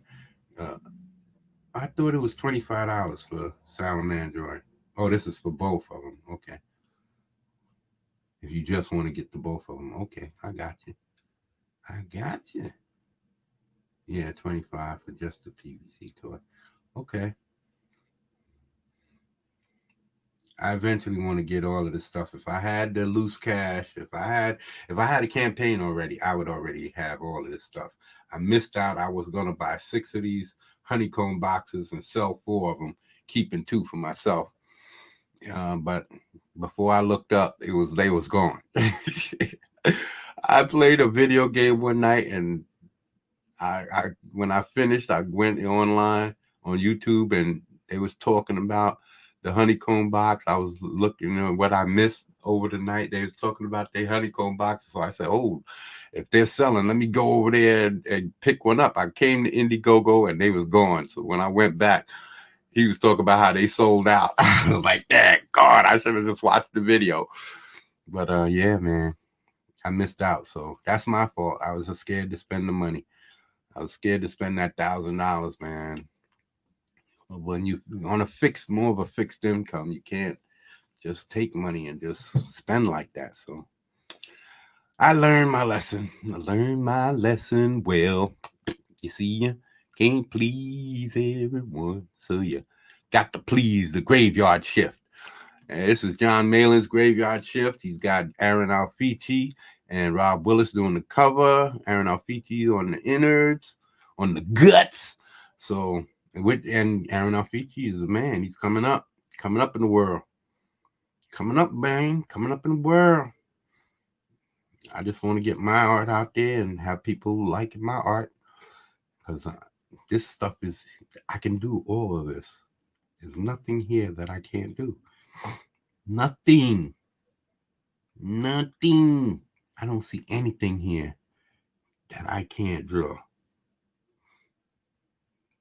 I don't see it. There's nothing I say, oh, wow, that looks complicated.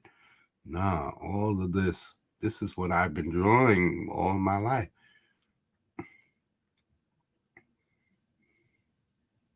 What are these tubes on his body? Oh, that looks like costume design, if that's a costume. It don't look like veins. Oh, yeah, okay, that one looks like a vein. Yeah, but this doesn't. This one going down his chest, it looks like a costume design.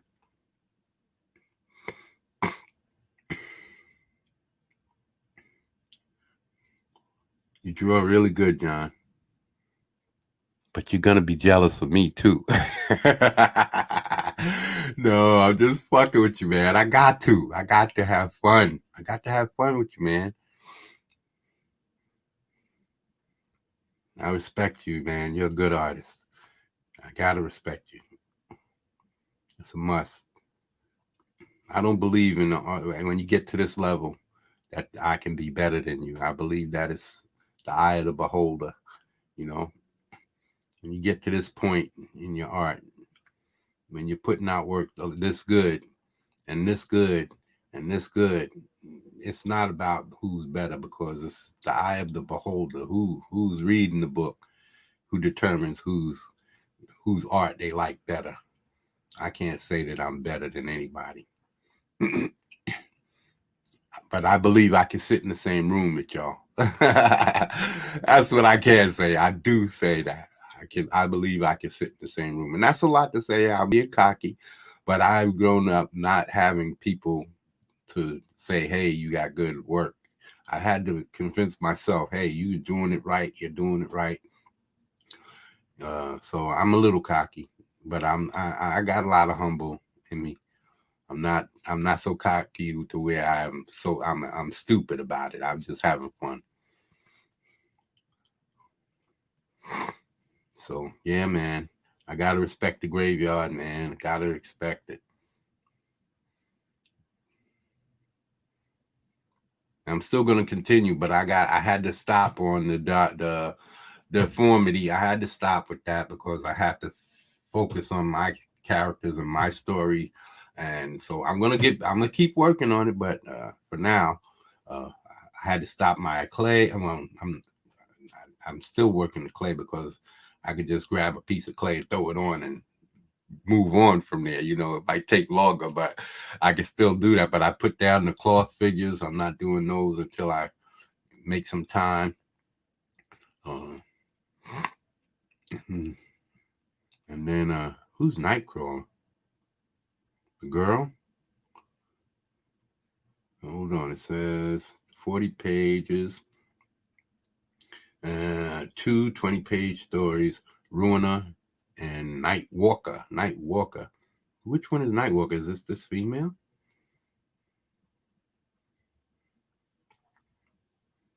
You should have shown a picture of the Nightwalker, man. I know that's your way of making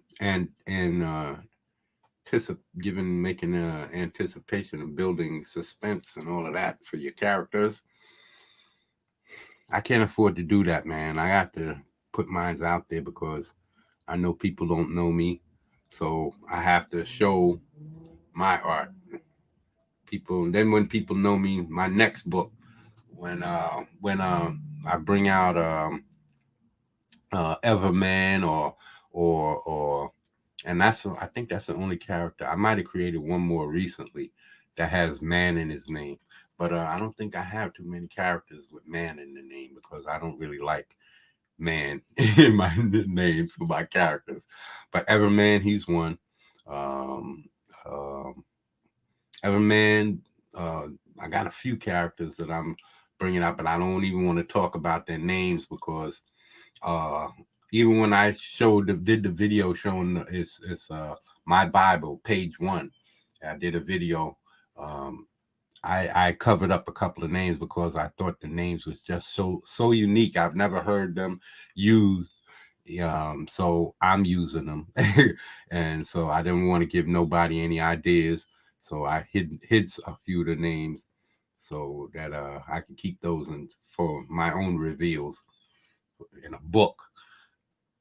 So, but Everman and Blackmail, those guys are gonna be all cameos because they have their own storylines, major events coming with them, and yeah. So you guys stay along with me. I'll bring you a whole universe of different characters, superheroes out the wazoo. I've got at least 3 cameos that could become spinoffs if you like them in the first book, and I'll have more in the second and third book. I'll have cameos, people to pop in and help out, get to know a little bit about them, maybe see what their abilities will look like, and then they're gone, you know. And then if you want to see them again, I'll bring out a whole book, uh, bring out a companion book showing how their relationship got together or something, you know.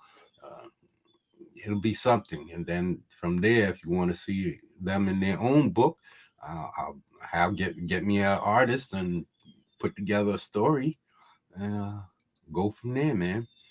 So we're going to Clint, just like that fat L, that Clint. He didn't let us all know that he was a brother. See, Clint is passing. That's what the brothers call passing for a white man. Because he knows about that fat L. Back in the days, we smoked either L Productos or White Owl. So you had to pass that owl or pass that fat L, the L Producto. And Clint seems to know about that fat L. So he didn't tell anybody that his great ancestor was not only Bram Stoker or married to Bram Stoker, but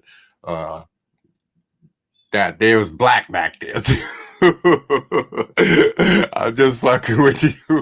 I'm just fucking with you, Clint. So yeah, back this the art. This guy can draw his ass off.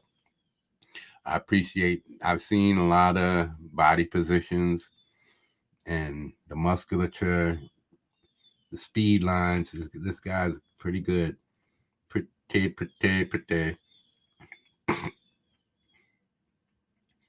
damn good, man. You can give me a run for my money.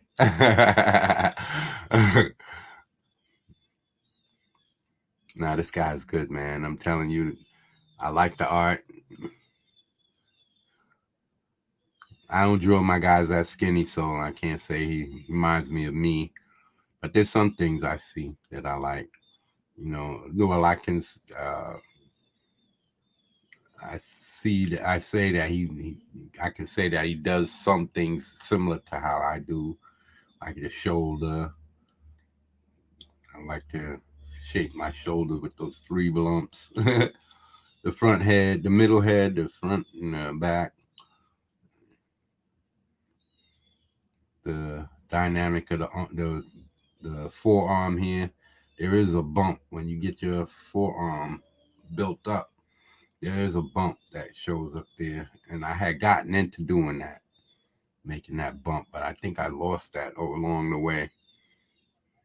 I think I do have a couple of drawings that are drawn like that little stuff like that.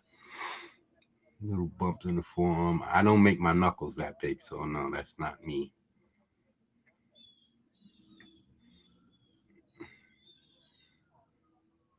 But yeah, I could learn stuff from what's your boy's name? Scoggins. What's his name? Snoggins. Snooker. You know what I'm saying, man. What I'm talking about. Tell me how to pronounce your name. Where is it? I'm telling me I passed it. There he is, Charlie Snoggins. There he is. Snoggins. The man is good work. Does good work, man. You gotta like it. Gotta appreciate. Gotta appreciate.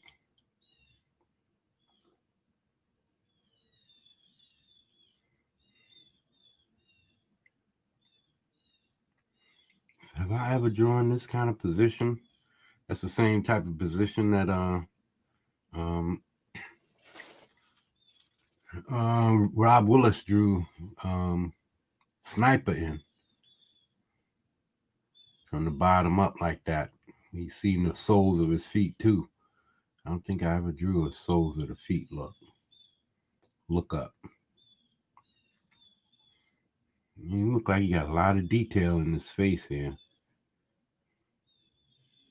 A lot of wrinkles, the eye wrinkles, the nose crinkles.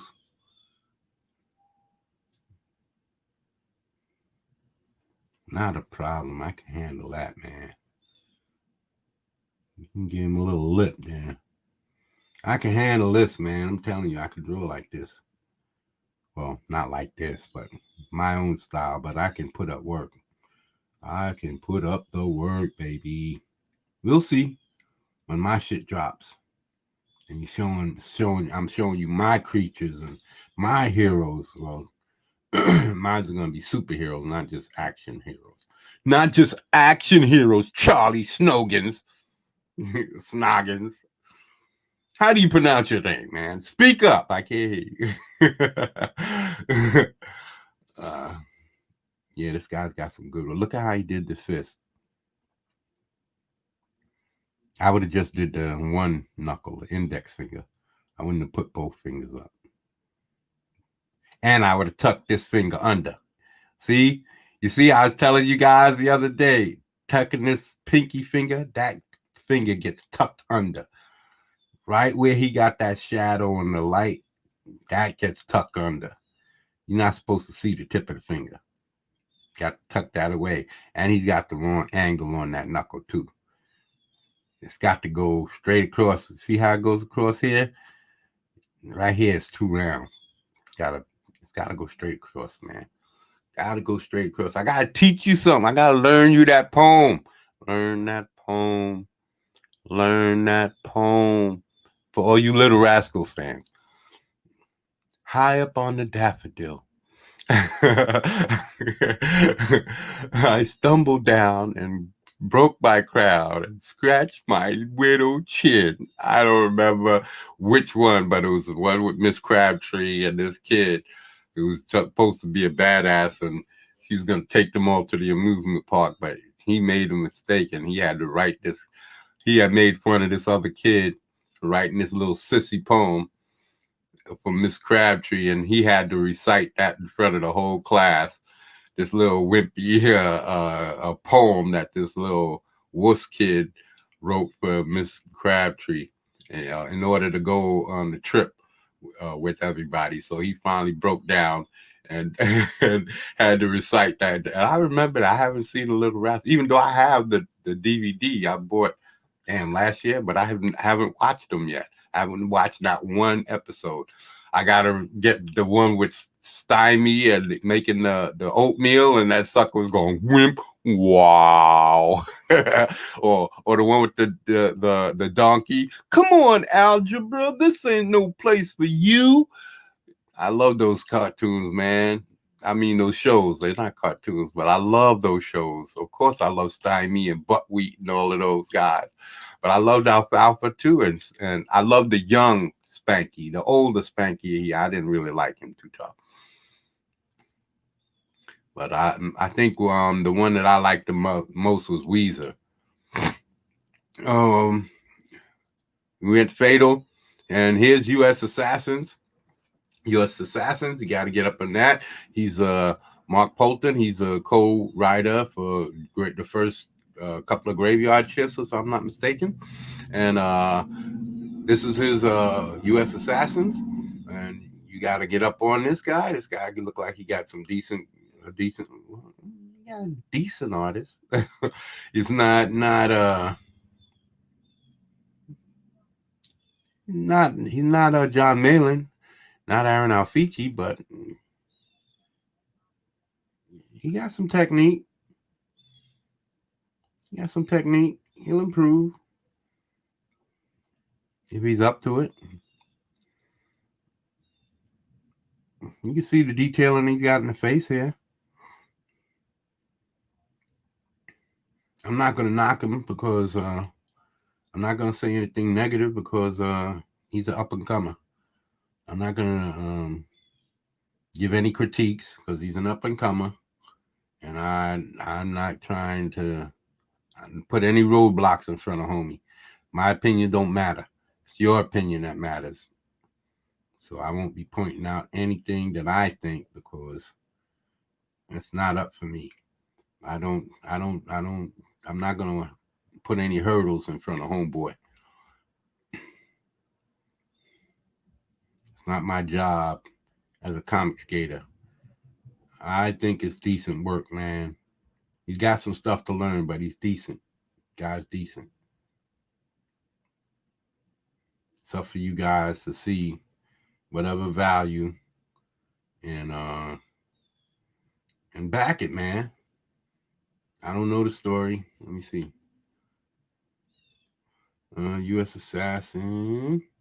Into Zero Face is a 50-page graphic novel written by Mark Poulter, Graveyard Shift, Hawkman, artist Mike McMahon, with colors by Oliver Lee Archer.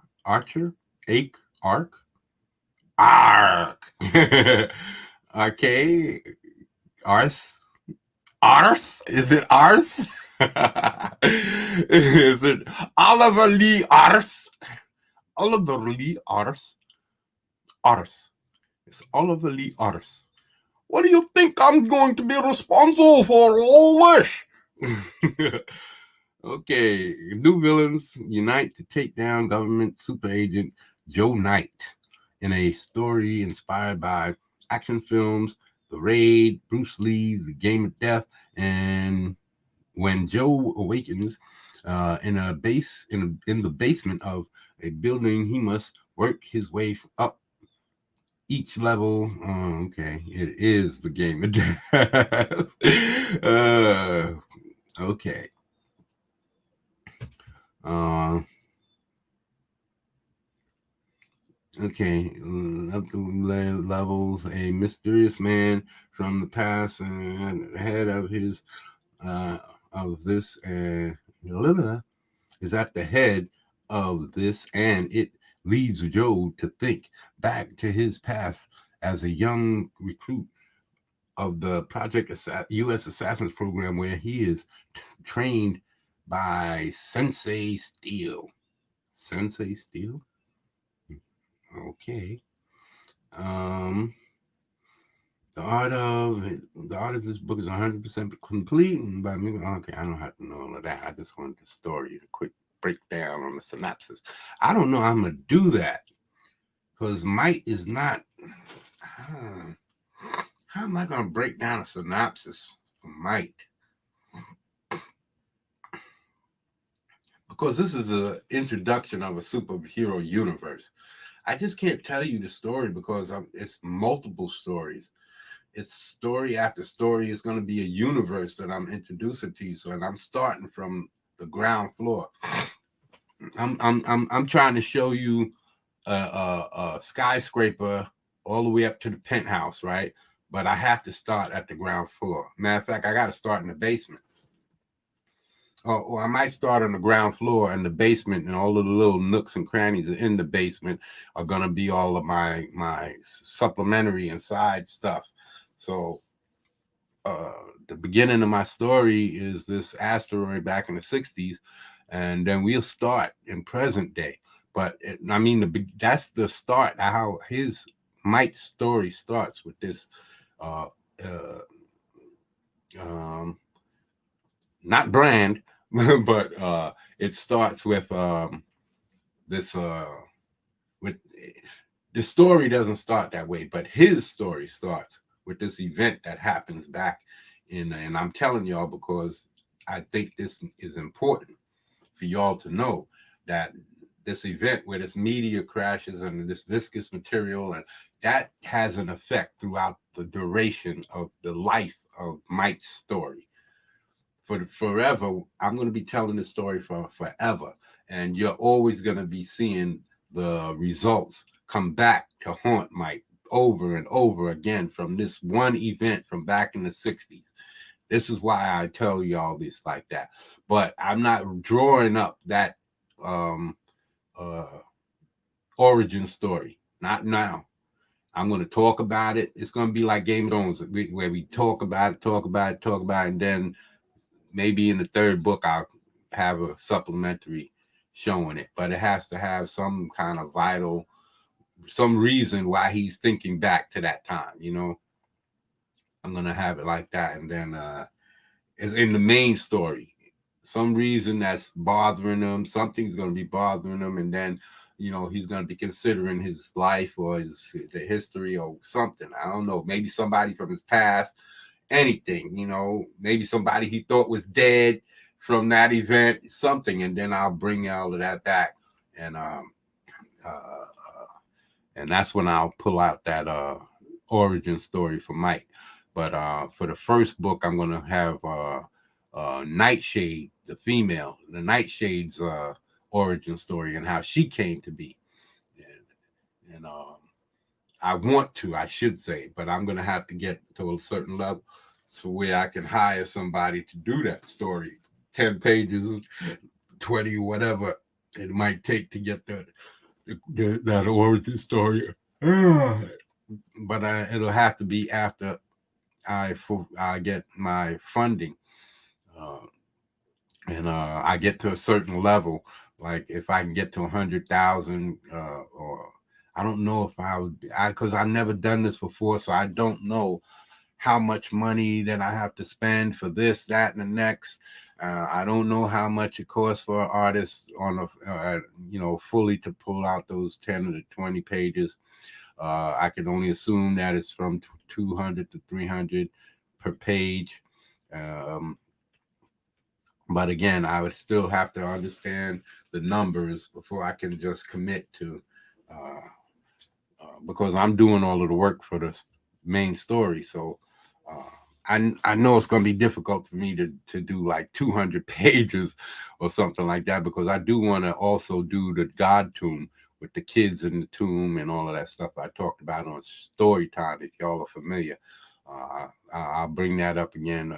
I told the whole story on story time.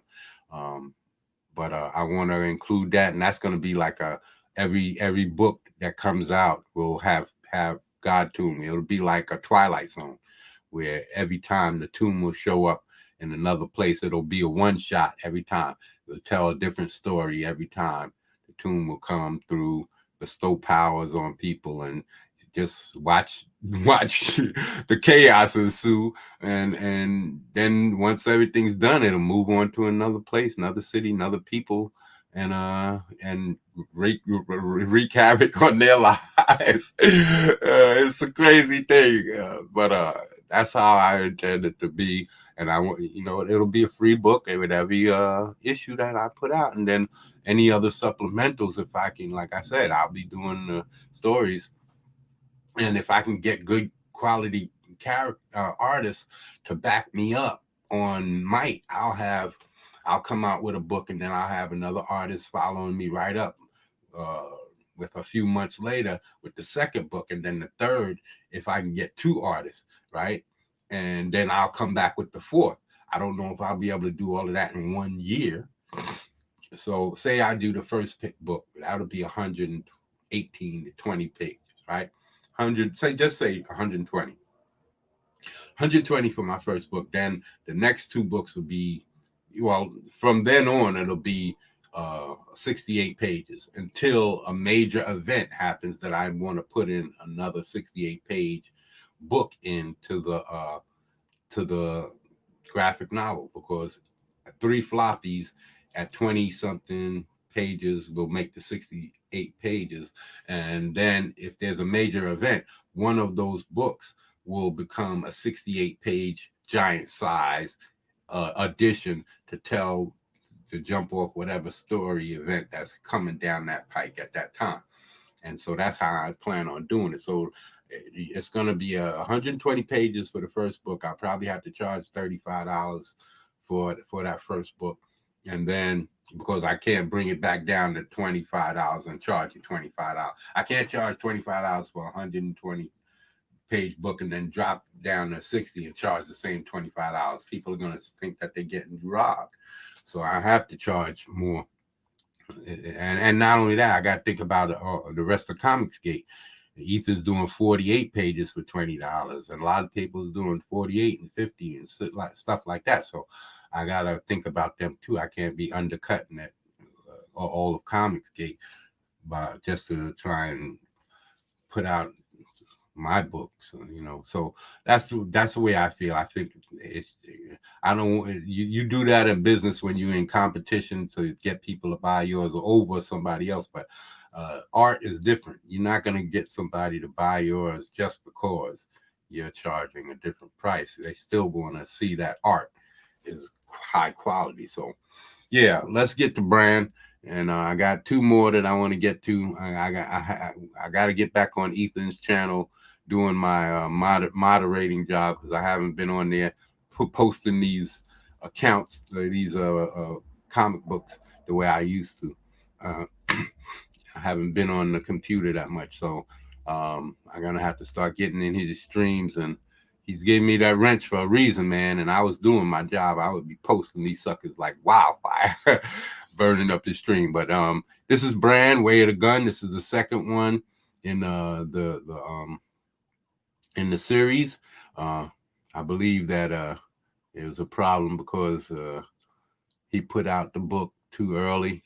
So people didn't want to back it, because I believe the first one was a $70-something thousand campaign. And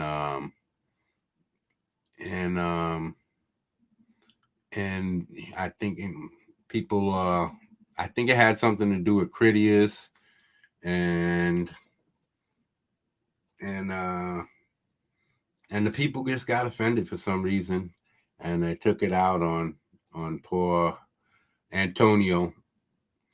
And so let me see the first campaign. Yeah, it was 78,000. So he made a fraction of that, around a third. So uh I believe it's just an honest mistake. He wasn't trying to rob anybody, take advantage of anybody. So cut the man some slack, man. Uh, Brand, the book is by the artist is your boy is your main man, Kanan White, and the artist detailed out the wazoo. Nobody can complain about that. I saw him sell one of these covers for like $800, $700. He should have made $1,000 easy, or maybe $500. I forget how much.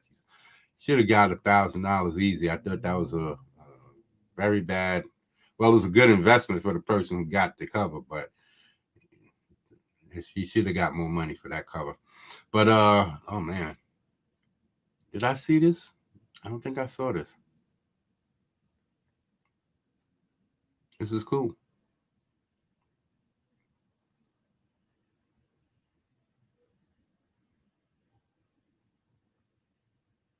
Get a man, Kanan.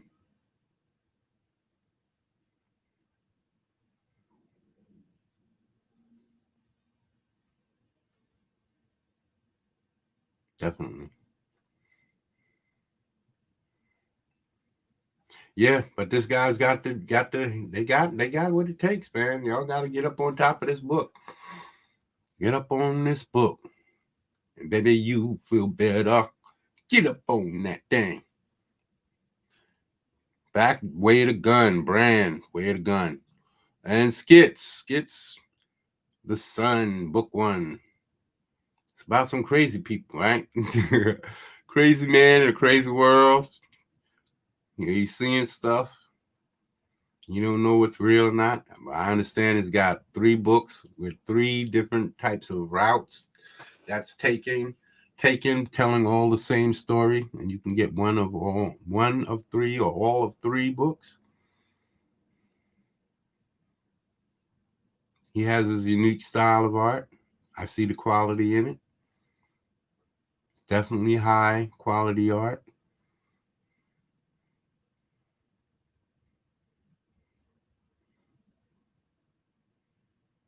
So get up on the book, man. I don't know what else to say too much about the story. Um, I don't really know too much about the story. I just know it's about some crazy guy. You can't differentiate the reality from his dream worlds. Yeah, insane mother. And here we gonna go with the last book, The Last Goodbye. I got to get up on a lot of other. I should have had. I got to do Super Dead. I can't be doing a drawing. Can't be doing a drawing of Super Dead and not put Super Dead up here. That's gonna be the last one. I gotta go back. Super.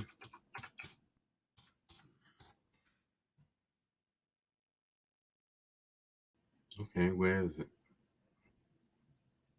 And better you get up on that thing. How come Super Dead ain't right here on top, man? I put Super Dead in this bitch. Should have been the first bitch to show up. Okay, we're gonna do that after this. And now here's The Last Goodbye. I seen this guy on the Barton stream and a few and Mandy stream and my girl Shay, she had him on. Uh, all I could say is he's Comicsgate. Back this guy. I don't really know too much about the story. Um, yeah, he's Comicsgate. Back him, man. I don't really, like I said, I don't know if I would. This is not my type of story.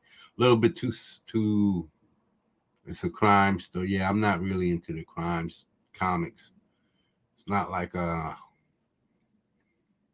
not really into that crime stuff. I'm into superheroes. When I was a kid, I was into the monster stuff, but mostly I'm superheroes when it comes to comics. Superheroes. My taste run through superheroes. Like Cyberfrog, that's a superhero. He's a misbegotten superhero. He wasn't intended to be a superhero. He's supposed to be a regular human being. Um, but that's why I like stuff like Fatal. I like sci-fi, it's futuristic. I collected fantasy, like uh Elf Quest. I collected those before Marvel got their hands on them. I got the black and white magazines. I got the Star Wars stuff, Alien Legion. I'm into the sci-fi, but I like the superhero stuff like Graveyard Shift, um, Etherman Skywers, Wreck Planet, Cyber Frog, uh, um, Black Flag. All of this is right up my alley. That's what I'm all about. The superhero. I probably would be the one collecting. I'd be, uh, well, I don't know. I have to admit that the whole. I don't believe in biting off of other people's stuff. That's all. But otherwise, back it because I can't speak for anybody else. I don't. My characters and stories are straight out of my head. I might use some kind of uh, like my assassin's story, my twin assassin story. That's basically uh soldier. I didn't use the story. I used the idea of the story that this um obsolete soldier is now cast away in some kind of way. Even though I'm not even using that, uh, it's kind of built off of that. But I like the futuristic aspect of it. That this guy was a super soldier, bred and born, raised, and bred to be a killer, and that they just because they got a new model, they just throw him away. And then Blade Runner and all of the like La Femme Nikita and because La Femme Nikita, the TV show was a lot like that. She wanted out and she couldn't get out, and they chased her down. Well, you put that with Alias and 24, mainly for the tactical information, and you put all of that together and place it in the future where humans have populated Venus, Earth, Mars, and several of the moons of Jupiter and Saturn. And there's a building war, uh, building to war. Uh, because the oil companies, all the OPEC companies will basically put out of business in this future existence. Uh, and then these assassins are used to handle, well, dirt. But, things happen and things go awry and they escape and things go crazy. And this story is just because I'm thinking all of that stuff that from none of that stuff that you see in any of those movies are going to show up in this story. So you're not going to go, oh, that's just like in Blade Runner. No, that's not how I build my story. I just use the idea for like the atmosphere, how I want my story to feel and look. Blade Runner, the action and the fact that my guys uh, super soldiers in a way. That soldier, and the fact that I'm using all that tactical jargon and that's from Alias 24 and La Femme Nikita. That's basically the types of stuff that I use to build my story. But the story is all mine. The story is all based on what I pull out of my head. It has nothing to do with uh, Soldier. It has nothing to do with Blade Runner. It has nothing to do with uh, 24 and Alias and La Femme Nikita, the TV shows. So that's why I'm trying. That's why I'm bringing this up. So all of these things, you guys, that's why I say I have stories all over the place, and if you guys want to help me, if I can get to a good following on this superhero stuff. Uh, those all other stories are more niche stories. Like this story, The Last Goodbye. I call these niche stories. The crazy stories. I don't know about Brand. That looks a little more like a superhero story. So I'm with that. This is superhero. This is superhero. These are the types of stuff that I mainstream. But then when you're talking about monsters and Dracula and demons and stuff like that. Then you're talking and cop genre, noirs, all of this stuff. That's niche. Fantasy stuff. That's niche. A lot of people might not want that in their comic books. So that's why I didn't start with those. I don't want to be that to be my first one. I want y'all to be into my superheroes because that's more what comic books were created for, was for superheroes.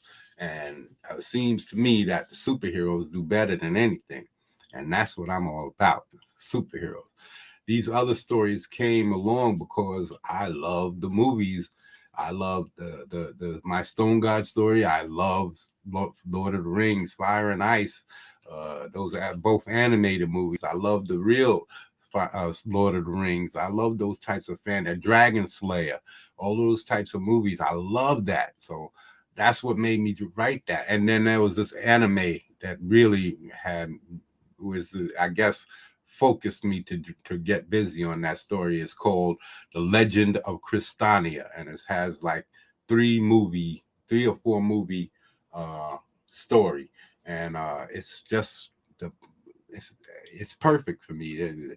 I got that back in the 90s and on DVD, no, on VHS, and maybe a year or two on. I got it on Blu-ray or DVD. Did I get it on Blu-ray? No, it's a DVD collection. I got it like 4 years back. And man, I could just watch that over and over and over.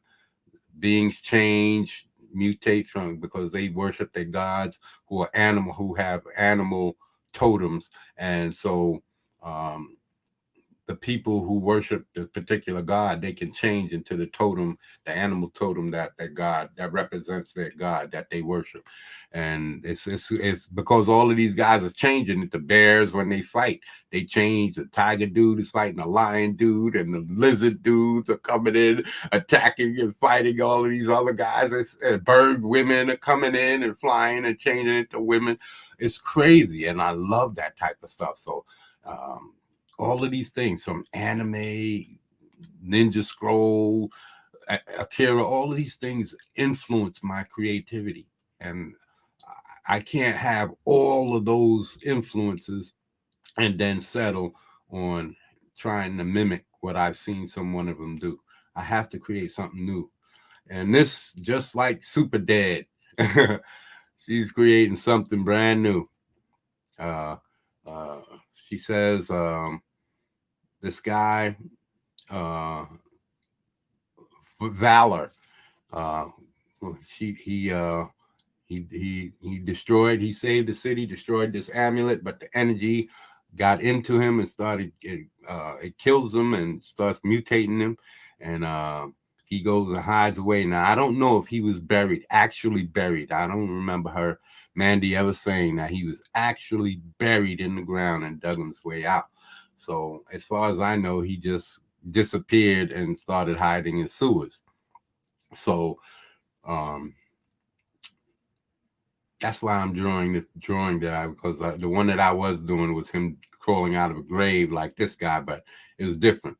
I have him above ground already and kind of pulling down across and pushing over a gravestone, and with a pile of dirt around him. Around the back of him. So but I'm not going to do that because, again, I don't know if he's actually came out of the ground. So in the story, So Captain Valor becomes Devourer, and see, he had did another one with his faces skeletonized, where you can see the bottom jaw.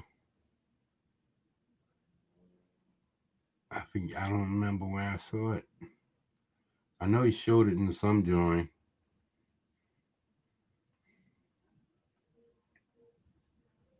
I'm not seeing it.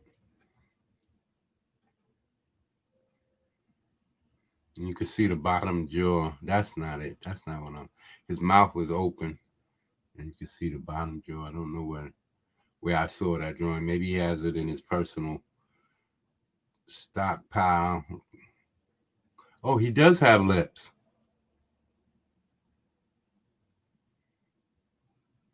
I thought he had. I didn't think he had lips, man. I saw his mouth open and just saw the teeth, and it looked like his face was decayed. So now I'm going to have to change it. Damn it!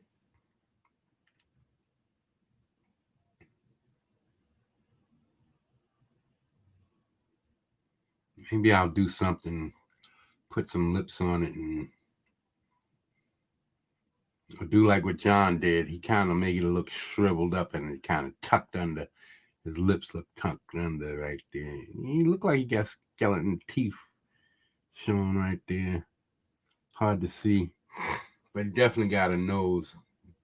See, I got his all skeletonized face. I'm gonna have to upgrade.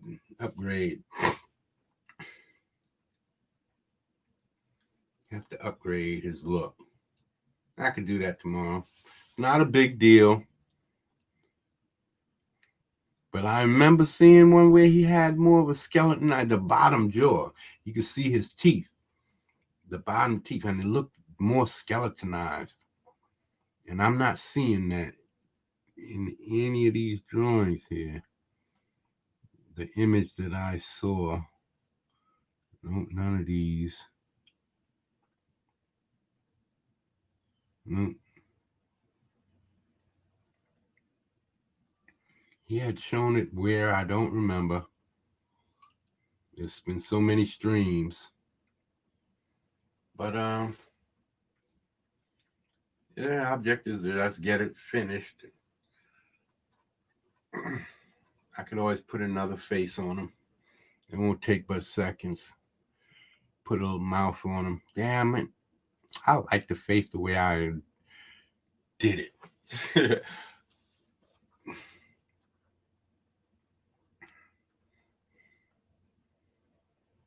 Wonder how long he's been dead.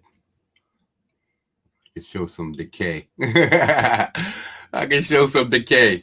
But Mandy's up to $13,206 dollars with 200 and 32 backers with 9 days left. So yeah, I got to get this cover finished.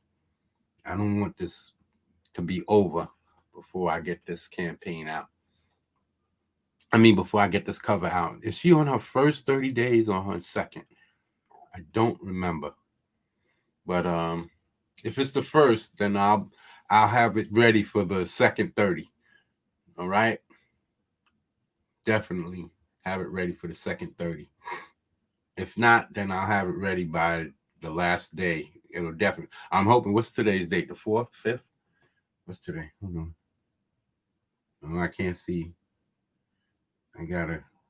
Usually pops up here, but I guess it can't pop up while I'm on this. All right. That's the last one. Back Super Dead by Mandy Summers, drawn by Peter Gilmore, and with the cover by your boy. Well, not your boy. It's the coach, John Malin, the one we love, with his half-ass art. With his art that can't compete with Kane and White's. Just fucking with you, John. Just fucking with you. No, John's the man. John's definitely got skills. He got the skills to pays the bills. And if I could only be half as good. So yeah. Yep. So that's it for us. We're gonna call it a night. Stop sharing. We're gonna call it a wrap.